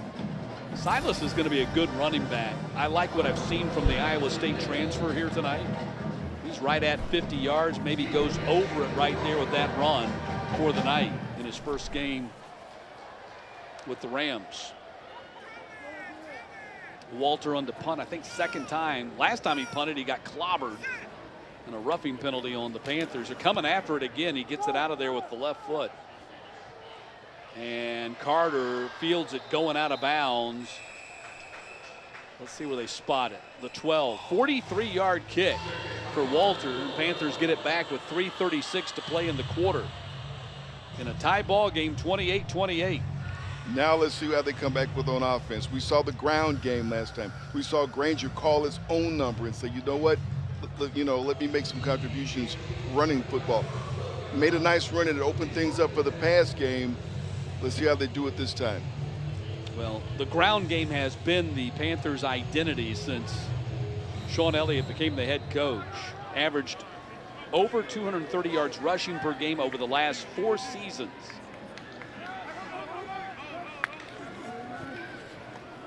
Ball goes to Carroll, and Carroll gets about 3 on the play.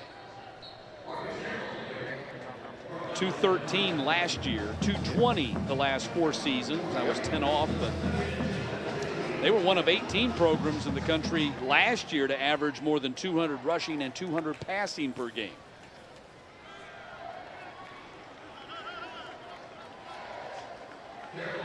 As you can see, that's what they're looking to do. They're looking to come out and really establish that running attack. And one of the great things about a running attack, Sam, is it helps keep your defense off the field. And right now, that's what the Panthers defense needs. They have been out there way more than the offense has been tonight. 3rd down, short. Carroll got hit in the backfield, does not get the 1st down. Penetration from the safety. Emmanuel Gomes comes up with a huge TFL, and the Panthers are going to have to punt it back. Wow. They were facing a 3rd and 2, and Gomes gets in the backfield and drops Carroll for a loss. Great defensive stop and forces the Panthers to punt. See if Loggins can get some air underneath this thing. His kicks have been deep, but line drives affording an opportunity for Sloat to bring it back. Loggins, another line drive kick. Sloat has to retreat to get that. It hits the ground. There'll be no return on this. Kicks out of bounds inside that 30-yard line. So Loggins does his job. That's a 53-yard bomb with no return. Less than 2 minutes to go in this quarter, Matt, and you know that had to be disappointing for Georgia State to try to come out and really establish the run game, something that's been their bread and butter, to try to sustain it. And they can't even get a 1st down. How do you stop? Like you said, you do that when you're able to sustain. You're able to rest your defense, but you also keep number 8 off the field. And here he is. He's back. 8 is back with 3:16 in the air tonight. Not yet in the 4th quarter. Play action. They dump it off. Sloat runs it out here to the 43-yard line. There's going to be holding on the Rams. 15-yard pickup. They're going to wipe that off the board. Holding, offense, number 78, 10-yard penalty, repeat 1st down. That's Lorenzo Thompson, 5th-year senior. One of those anchor guys making his 26th consecutive start here tonight, playing in his 39th career game. That's a big human right there. Yeah, he is. Preseason all-conference, preseason East-West Bowl watch. 6'7", 295. Kind of got that Aquaman hair going too. Yeah, he does, doesn't he? I wouldn't mess with him. You do. Hill out there limping around a little bit. I didn't see him take a hit. He's taken some hits. This might be a cramp. Hill goes opposite side of the field and picked. Could be 6. It will be. Gavin Pringle in his Panthers debut with a pick 6 to put Georgia State back on top.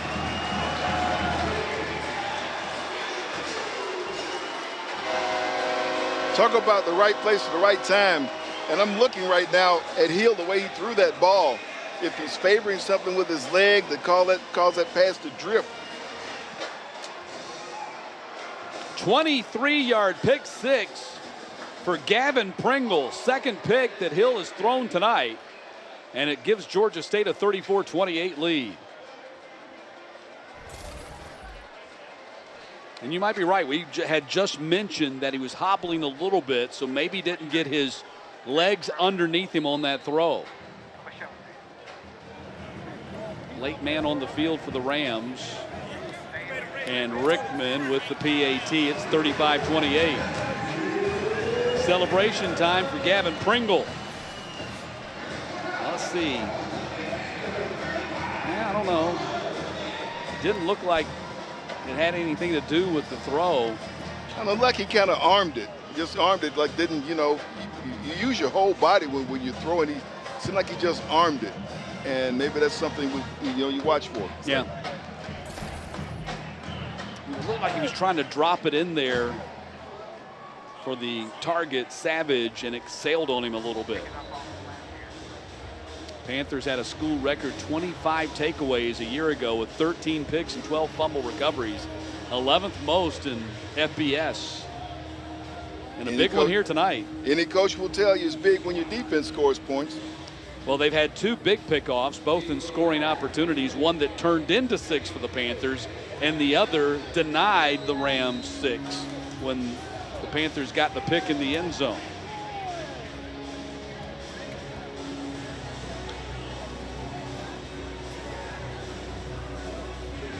So now McAllister will kick off. Kick will sail to the back of the end zone. So the Rams back behind again after briefly taking a lead here in the third quarter. Panthers have scored twice since falling behind 28-21 to reclaim the lead at 35-28. Watch now to see how Kasim Hill moves.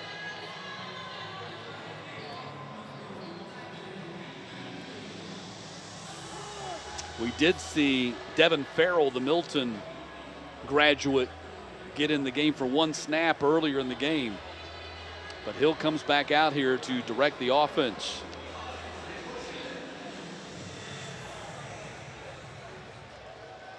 So ball at the 25, 90 seconds left in the third quarter.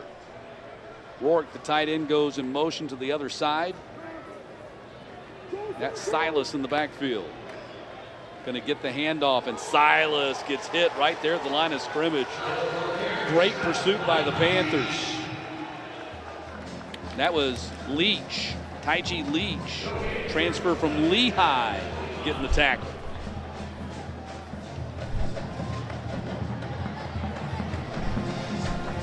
No gain on the play, 2nd down and 10. Leach out of Norristown, PA. 5'11", 207 senior.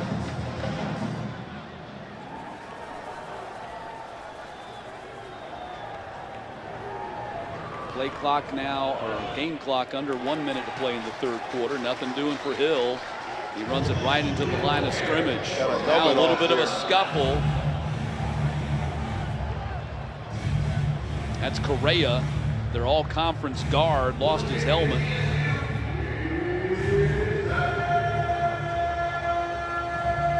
Going to be 3rd down. Closing in on the end of the third quarter. And a big 3rd down play coming up right here. The Panthers have not done a great job of getting them off the field on 3rd downs. Numbers starting to go a little bit better in the Panthers' favor. 12 of 16 now for the Rams here in the third quarter. At one point they were 10 of 12.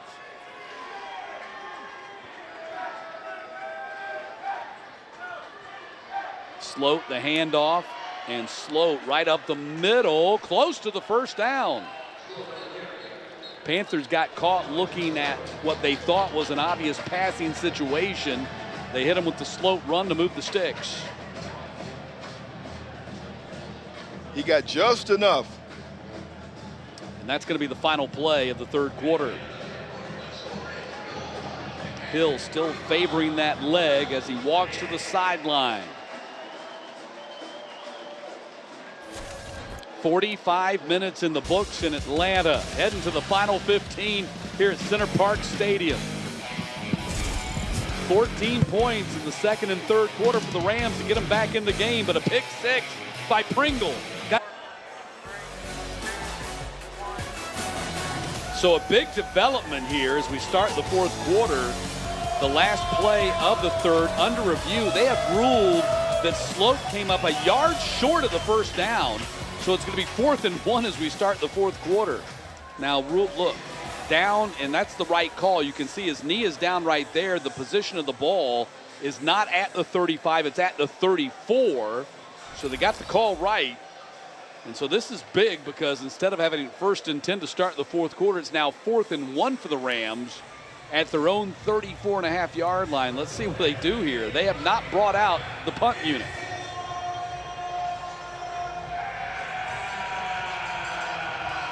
Big play here for Georgia State if they can find a way to get a stop. Big play for the Rams to see if they can pick up the first down. Yep. Sam, that's what we would call a big play for both teams. So 4th down and a yard, less than a yard. Hill going to try to pull him offside, I think. Doing his best right there. Quarterback keeper, and Hill picks up the first down. That's a gutsy call right there, even though it's 4th and less than a yard. You're in your own end and down a score. Well, that's when you lean on an offensive line that is as talented and as decorated as the one that Rhode Island has. Jim Fleming, 10th season as the Rams head coach. And Hill, slow getting up, had to be helped up by his offensive line. He's taken a lot of contact in this game. Panthers do have 2 quarterback sacks. Those were early on. So ball at the 36 and a 1st and 10 for the Rams. Just underway in the 4th quarter. Matt Stewart along with Sam Crenshaw. Thanks for joining us for the 2023 season opener. Handoff goes to Sloat, and Sloat not going anywhere. Yep. Kevin Swint leading the charge for the Panthers right there. Swint, number 9, in on that start. Also number 52, Anthony Bloom, in on the stop for Georgia State.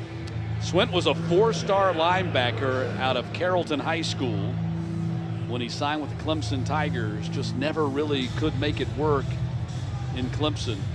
He's come home to play for the Panthers here in his senior season. 2nd down and 10. Pass is thrown. It's caught by Sloat, and Abraham gets him. Stops him from picking up the first down, but that's a nice 8.5-yard gain. Big pickup, and Abraham is really trucking to get over there and make that stop.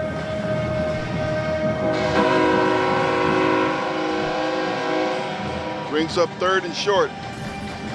1.5 yards. Line to gain is just about the 47.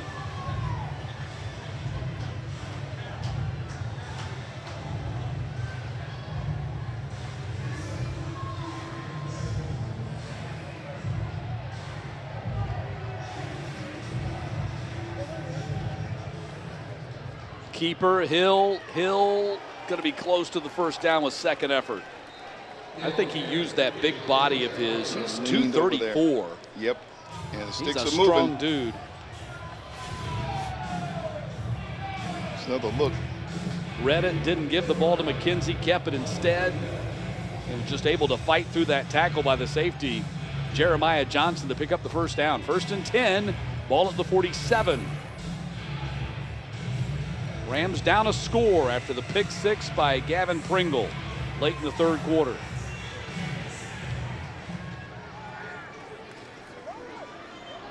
McKenzie. Wow. Big contact from the safety. Taiji Leach. McKenzie is a big dude, 230-pound running back. Came on and met him head on at the line of scrimmage. That's a 1-yard loss on the play. Took several blue jerseys to get on this one. Yeah, Benzial was in on it too. Yeah, McKenzie, one of those guys, it's going to be hard to bring him down with one guy.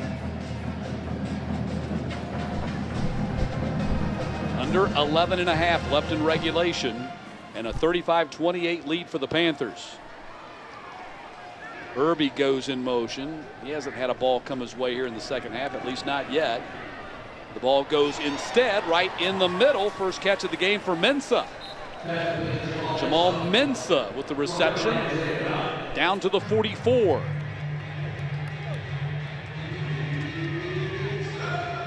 Nine-yard pickup. It's 3rd down and 1. Sam, looks like we're headed for another fantastic finish here in Atlanta. Yeah. And it didn't look like that early on when we first started. Panthers jumped out to a 14-0 lead in less than 11 minutes on the clock, but the Rams battled back, actually led 28-21 in the 3rd quarter. Since then, the Panthers scored 14 on a 6-minute span, reclaimed the lead. Right there in the middle, they didn't get it. Going to bring up a big 4th down as they gave the ball to Silas. And Henry Bryant there along with Kevin Swint, two of the transfers, Swint from Clemson, Bryant from Louisville, make a big stop right in the middle. There's 9. There's 10 joining in with him. Making the stop, bringing him up 4th down. And this is now 2. This is no longer 4th and 1. This is 4th and 2. 11th play of the drive coming up for the Rams.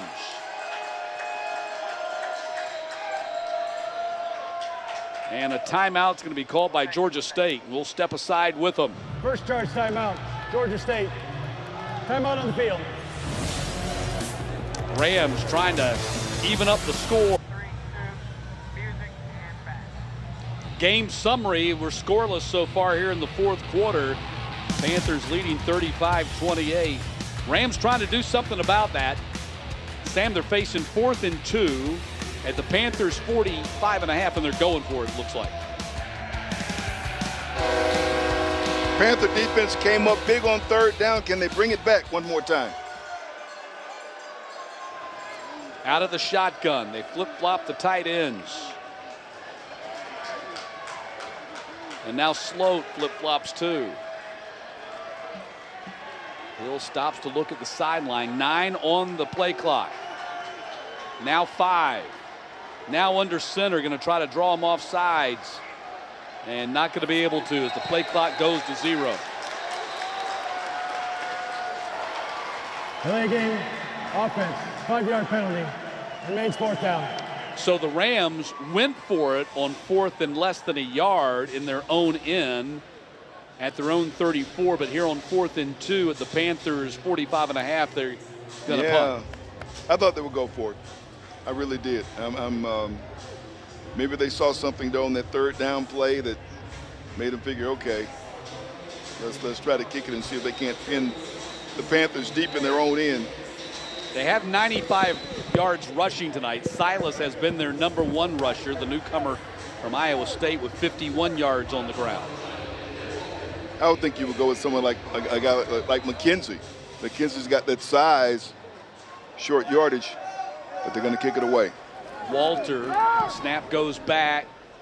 Short kick coming down, fair catch called for, made at the 17-yard line. And that's where the Panthers are going to go back on offense. Now 9:47. So the Panthers have not done their typical great job of establishing the run game. They are up to 113 now. But now's the time where we see whether they're able to bleed the clock, run the ball, grind this game out, score, and put the game out of reach. And we know that's what that man loves. He loves the offensive lineman, offensive line coach. It's been the calling card for Georgia State during his tenure here. So Panthers back on the ball at the 17-yard line. Granger going to sprint out to the far side, and Granger's going to get about 4 or 5 on the play. A.J. Pena made the tackle. Sophomore playing his first game of his sophomore season. Man, he had a great freshman year. 5 quarterback sacks. Carroll gets the handoff, and that's Pena again. Back-to-back tackles for A.J. Pena. Panthers trying to go up-tempo here. Here's your 3rd down play. Let's see how up-tempo they actually are. They hurry up to the line of scrimmage, but now they're going to start burning some clock. Still have 20 on the play clock, so plenty of time to stand there and let the clock run. Not going to snap it right away. And Carroll gets the first down and more across the 40. Foot race, Carroll past the 40. Finally caught from behind at the 12-yard line.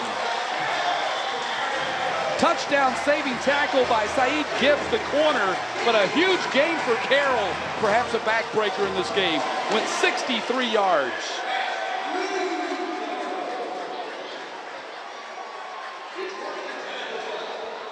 First and 10, ball at the 12.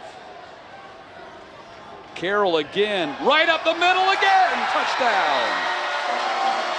3rd touchdown run of the night for Carroll. This one goes for 12 after he'd sprinted 63 to get him down there, and it's 41-28. Is Carroll doing what you figured he would do for this team? He knows he's got to carry them. We go back to the ground game, and it works. Leaning on that reconfigured offensive line, that's something to watch today. Big run right here to set up the score. That was the 63-yard run that preceded his 12-yard touchdown run right here. And the PAT is up and good. 42-28. So the Panthers have answered the Rams' run, 21-0 run, with a 21-0 run of their own. After falling behind 28-21, the Panthers now lead at 42-28, and Marcus Carroll,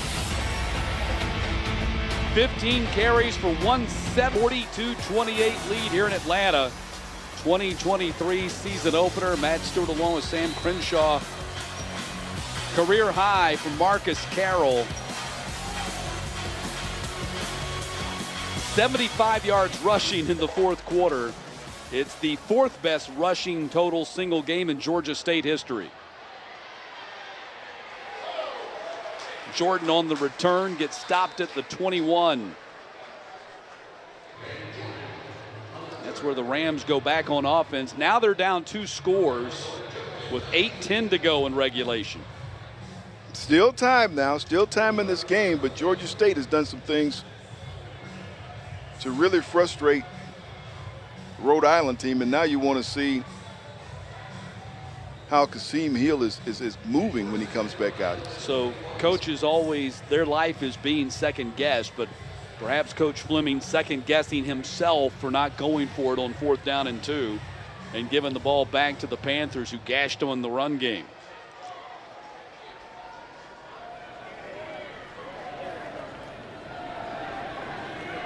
Hill in the pocket, avoids the rush, got a man open, caught at the 45.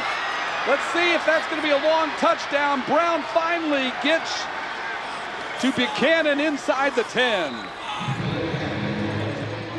75-yard pickup, and just like that, Rams are back in business. Raquise Brown with a touchdown saving stop here, but boy, he dropped that in. That's the perfect spot. And now they're knocking at the door. 1st and goal to go at the 3-yard line. Well, that's how you get right back in the game, right? And you got to play like that.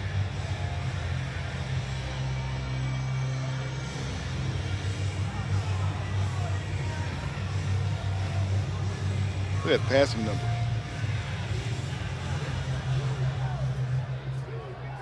408 yards passing for Hill tonight.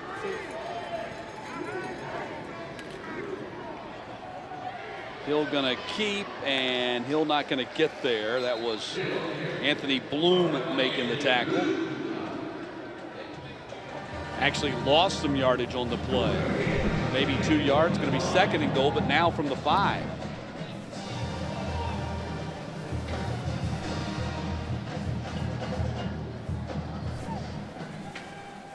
Six and a half minutes to play in regulation. Keeper Hill right into the end zone, untouched. 5-yard touchdown run for Kasim Hill. And it's 42-34. Didn't take him long at all. Not at all. Number 8 calls his own number to finish the drive off. That big pass play to Buchanan got them in position for this. Now Groff on for the PAT.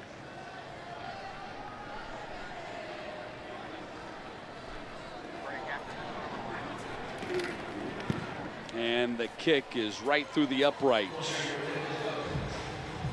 3 plays, 79 yards.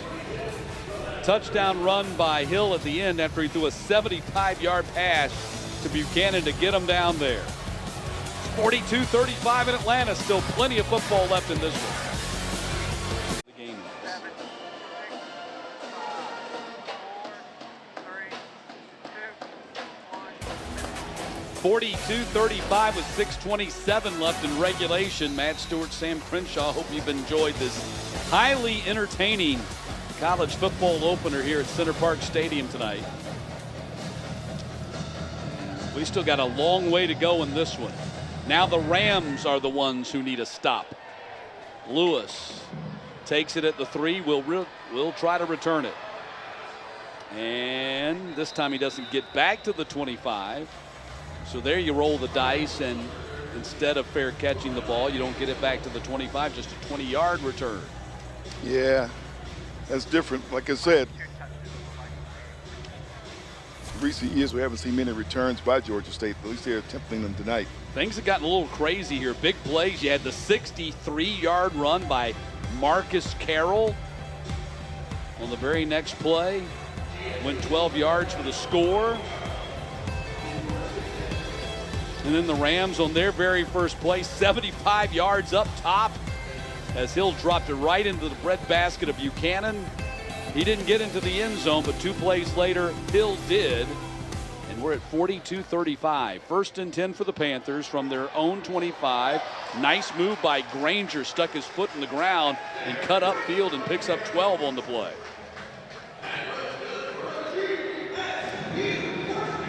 My statistician says, Kevin Barnes says 13, not 12. Kevin's always right. Nice run for first down by Granger there. Good way to start this drive. 1st and 10.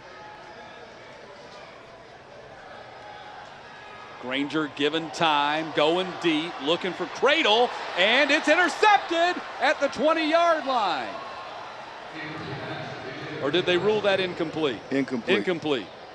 I thought that Gibbs had come down with it. No, instead Cradle actually had the ball, but they ruled it incompletion.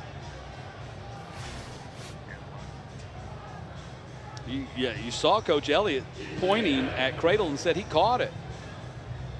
He didn't catch it. It went through Gibbs's hands, hit the ground, and then Cradle ended up on top of it. Kind of a bang-bang play. We've seen plenty of those here tonight. So 2nd down and 10.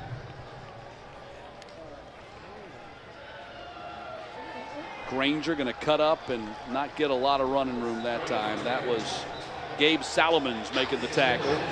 Got a penalty flag here. Got some scuffling going on back at the 40-yard line.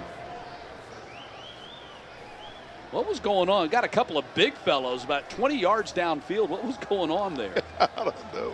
I mean, those guys, these are big. These are the big guys. This wasn't like DBs and wide receivers.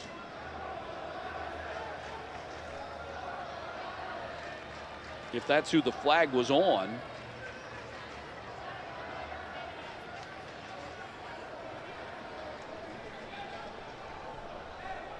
Official still trying to sort it out for us. After the play, unsportsmanlike conduct, offense number 79. That's number 79's first unsportsmanlike conduct foul of the game. 15-yard penalty. The down counts. It will be 3rd down. Wow, that's Montavious Cunningham. Like I said, the right tackle, and he was like 20 yards downfield. Was it like that scene in The Blind Side? Remember when Michael Orr just kept blocking him right off the field? Was that what was going on? Let's take another look here. So watch 79. That's exactly what's happening. He's still look going, at that. still going, still going. Well, he had 63, Travis Timmons. Yeah, Trevor Timmons. They were teamed up on him. That's a big penalty for the Panthers, though. So now it's going to be 3rd down and 22. Great chance for the Rams to get a stop, get the ball back here with 5 minutes to go in the game to try to tie it up.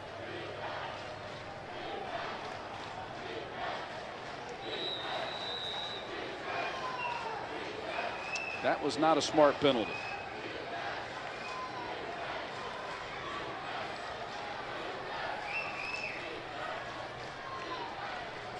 $10 on the play clock. Clock is still running, game clock too. Now 5 on the play clock. Granger up top for Cradle. Cradle could not come down with it. Great coverage. That was Randy Jordan, who we've seen in the return game for the Rams all night. Comes up with a big play right there. It's 4th down. Panthers got to give it back. You see Coach Elliott saying, look, he had a fistful of jersey. As That's a great recovery by Jordan. That was going to go back shoulder and a chance for Cradle to make a great catch. And Granger just 2 of 4 for 23 yards passing here in the second half. Loggins standing at his 11 to kick and Sloat deep at the 34 to receive. Another line drive kick, going to hit in front of Sloat and take a big bounce for the Panthers. Roll dead at the 27. 48-yard kick by Loggins. And a timeout with 4:52 to go. Rams going back on offense and down a touchdown.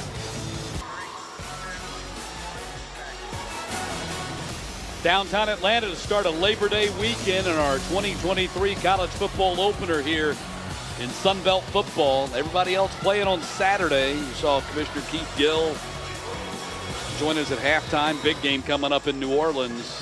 That South Alabama Tulane game, that's going to be a fun game. And, of course, Coastal Carolina heading out to Los Angeles, take on UCLA. Here tonight, Panthers still trying to close this one out. And the Rams go back on offense from the 25. Pass is thrown complete to the 32. Then the ball squirts out. They're going to rule that incomplete. Moving on the field is an incomplete pass. Second down.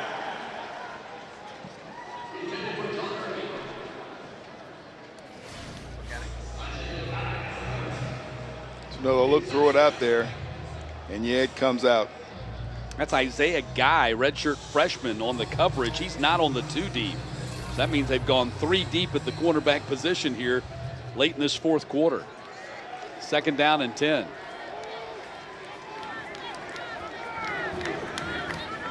Guy coming off the edge. He got picked up on the block off the hands of Buchanan.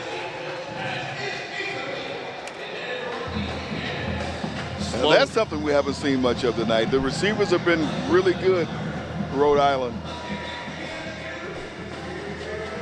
Third down and 10. Now watch Guy coming off the edge there. Wow. Sloat, really good job of pass protection, although they didn't get the pass completion. Third down and 10. You kind of get the feeling if you're the Rams, you can't give the ball back here.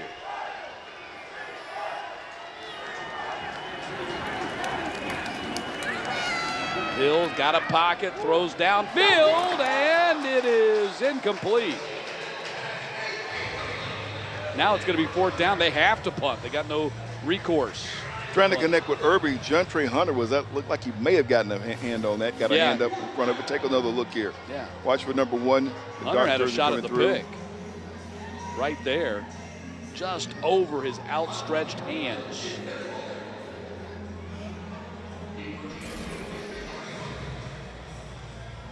So Jakari Carter standing deep for the Panthers back at the 36. Walter standing at his 12 to punt. Booms it out of there. Spinning kick, Carter fair catch called for, made at the 41.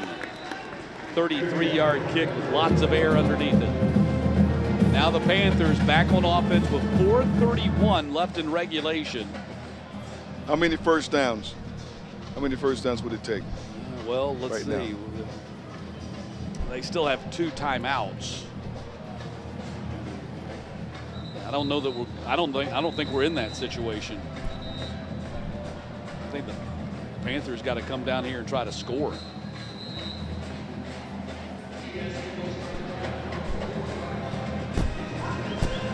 Look for them to go back to the run game. I think they can. I think they can afford to try to get the stop here. They don't have to worry too much about the time just yet.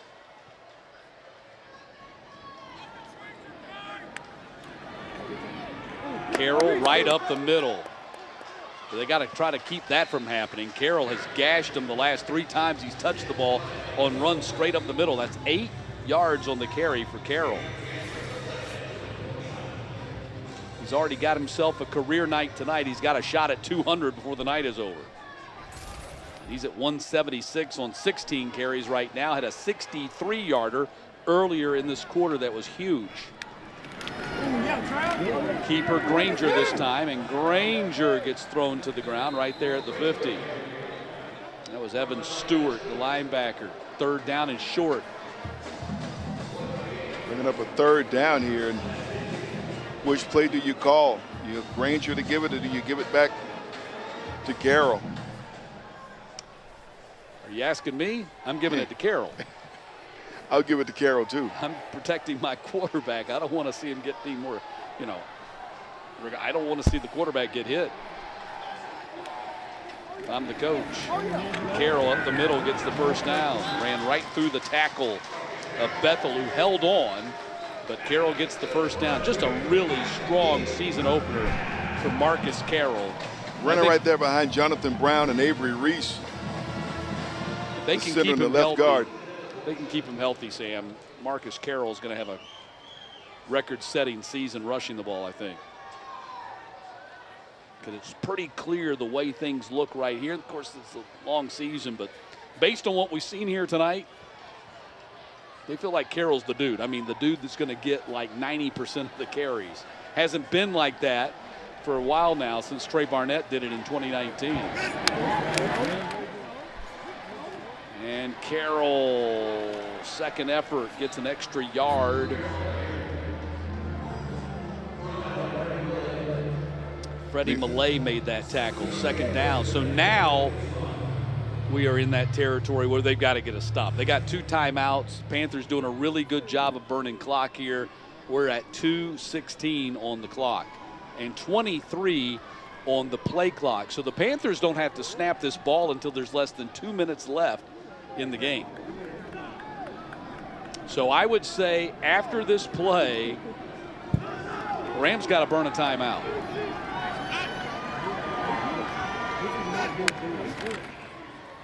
Ball goes to Carroll. Carroll got stopped, got a yard. There's the timeout call by the Rams with 1:51 to go. They've got 1 left.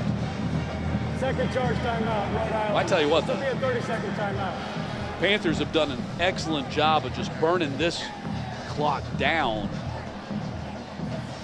like a candle. I mean, because we're now at 1:51. We're now down at a place, if the Rams don't get the stop here, Panthers win the game.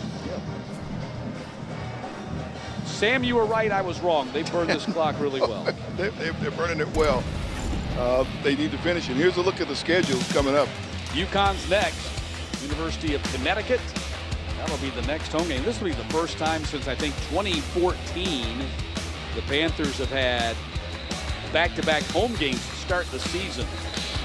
Then the conference opener on ESPN. That's a Thursday night game at Coastal.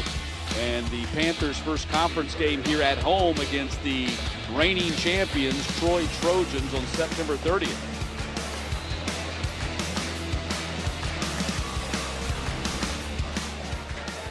So third down right here. Rams got to get a stop or the game's over.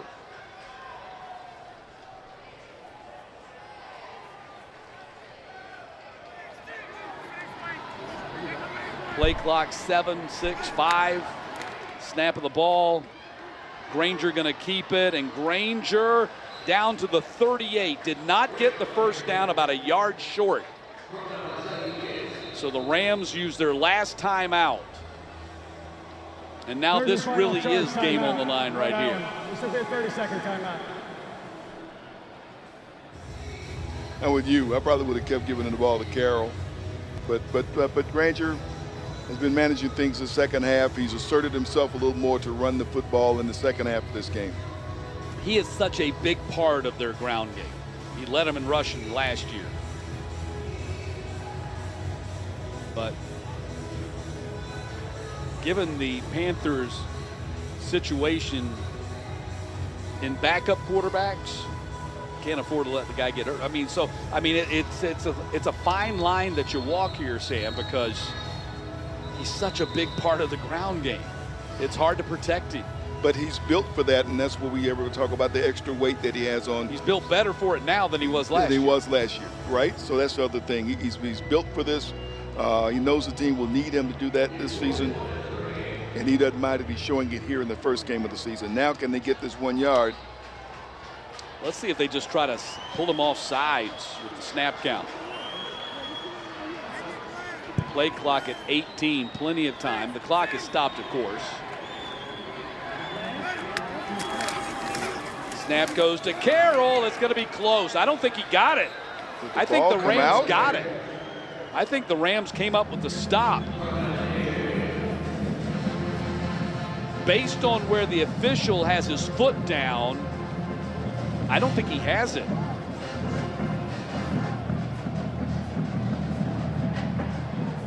We might have to have an old-fashioned measurement. They're going to bring the chains out for the old-fashioned measurement. You just don't see this much anymore. You really don't. Fleming, he thinks his guys got the stop. Panthers think they got the first down. And it's going to be awful close. Depends upon where they set that ball down on the ground. Stretching the chains. He got it, I think. Or did he? Maybe he didn't. He got it. He did get it. Wow, by a whisker. Woo! Man, that was close.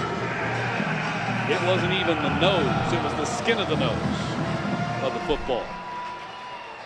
And the Panthers going to get out of here with a win tonight, barring some kind of catastrophe on their end, fumbling or turning over the ball.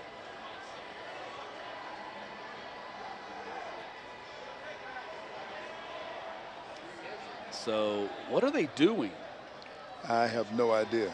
They're going to measure again. Measure it again. And this time they don't have it. They found an extra, and they still say first down. Well, that was weird because the official, that was very strange. It looked like the official at the end pushed the stick back. Stretched the chain out, but then pushed the stick back. I don't think I've ever seen anything like that before. Jim Fleming is wondering the same thing, He too. can't believe it. It looked like the official, they stretched it out, and it didn't look like it was close enough, and then he pushed the stick back. And I don't know why they were measuring a second time to begin with. Yeah, I don't know why. You've done it one time. Wow. I don't know why they did it a second time. That's an odd finish to this game right there. So the Panthers going to go into a victory formation.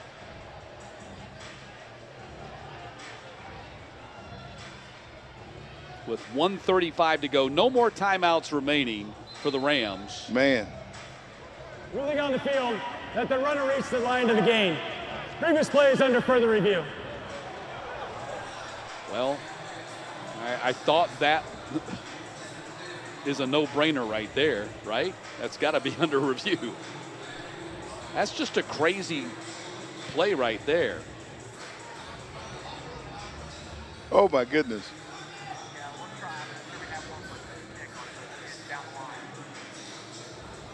So, play under review to see if the spot of the ball stands. And Sean Elliott's out there in the middle of the field arguing his case. And, of course, the call on the field is a first down. After review, ruling on the field stands. First down. Interesting. Well, things got really complicated here at the end. Very. Here's a look at it. Now, okay, now here's the run on the review, on the reverse angle. And it's hard to tell in that massive humanity where the ball should have been spot down. Yeah. But I was kind of interested to see what appeared to be the official moving the stick on the second measurement. And maybe it was. I don't know why there was a second measurement. Maybe that was an optical illusion on my part, but it certainly looked like it's what you saw. Yeah. But I don't know.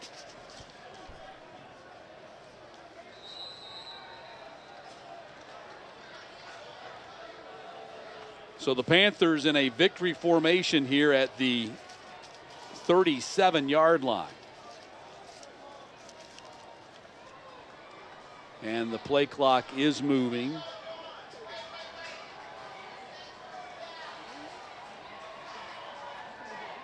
Granger eyeing the play clock, takes a knee.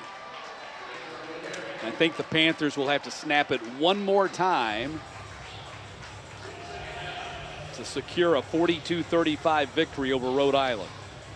A lot of people didn't know exactly what we get to see with this Georgia State team because of all the transfers and the new faces in trying to establish roles. And you saw on defense tonight, they're still trying to establish some roles. They lost, like you said, some real true leaders on that defensive side of the ball. Those are some things that got to get fixed up. UConn's going to be a tougher test when they come in here next week. One final snap of the ball. There is the knee, and that should do it for the Panthers. And Marcus Carroll, record-setting night here to start the 2023 season as he goes for a career-high 184 and does the gritty. Shout out to all the folks out at Hayfield Charter. Carroll ended up scoring 3 touchdowns tonight. On 23 carries, Jim Fleming, tough loss for the Rhode Island Rams as they gave the Panthers a battle here in the season opener. But they will start 0-1 on the season. Panthers hosting the UConn Huskies next Saturday. That'll be a 7 o'clock kick here on ESPN Plus. Rhode Island, they actually host Stony Brook next Friday night in their CAA opener. So they're already in conference play in week 2. And Stony Brook coming up next week for them.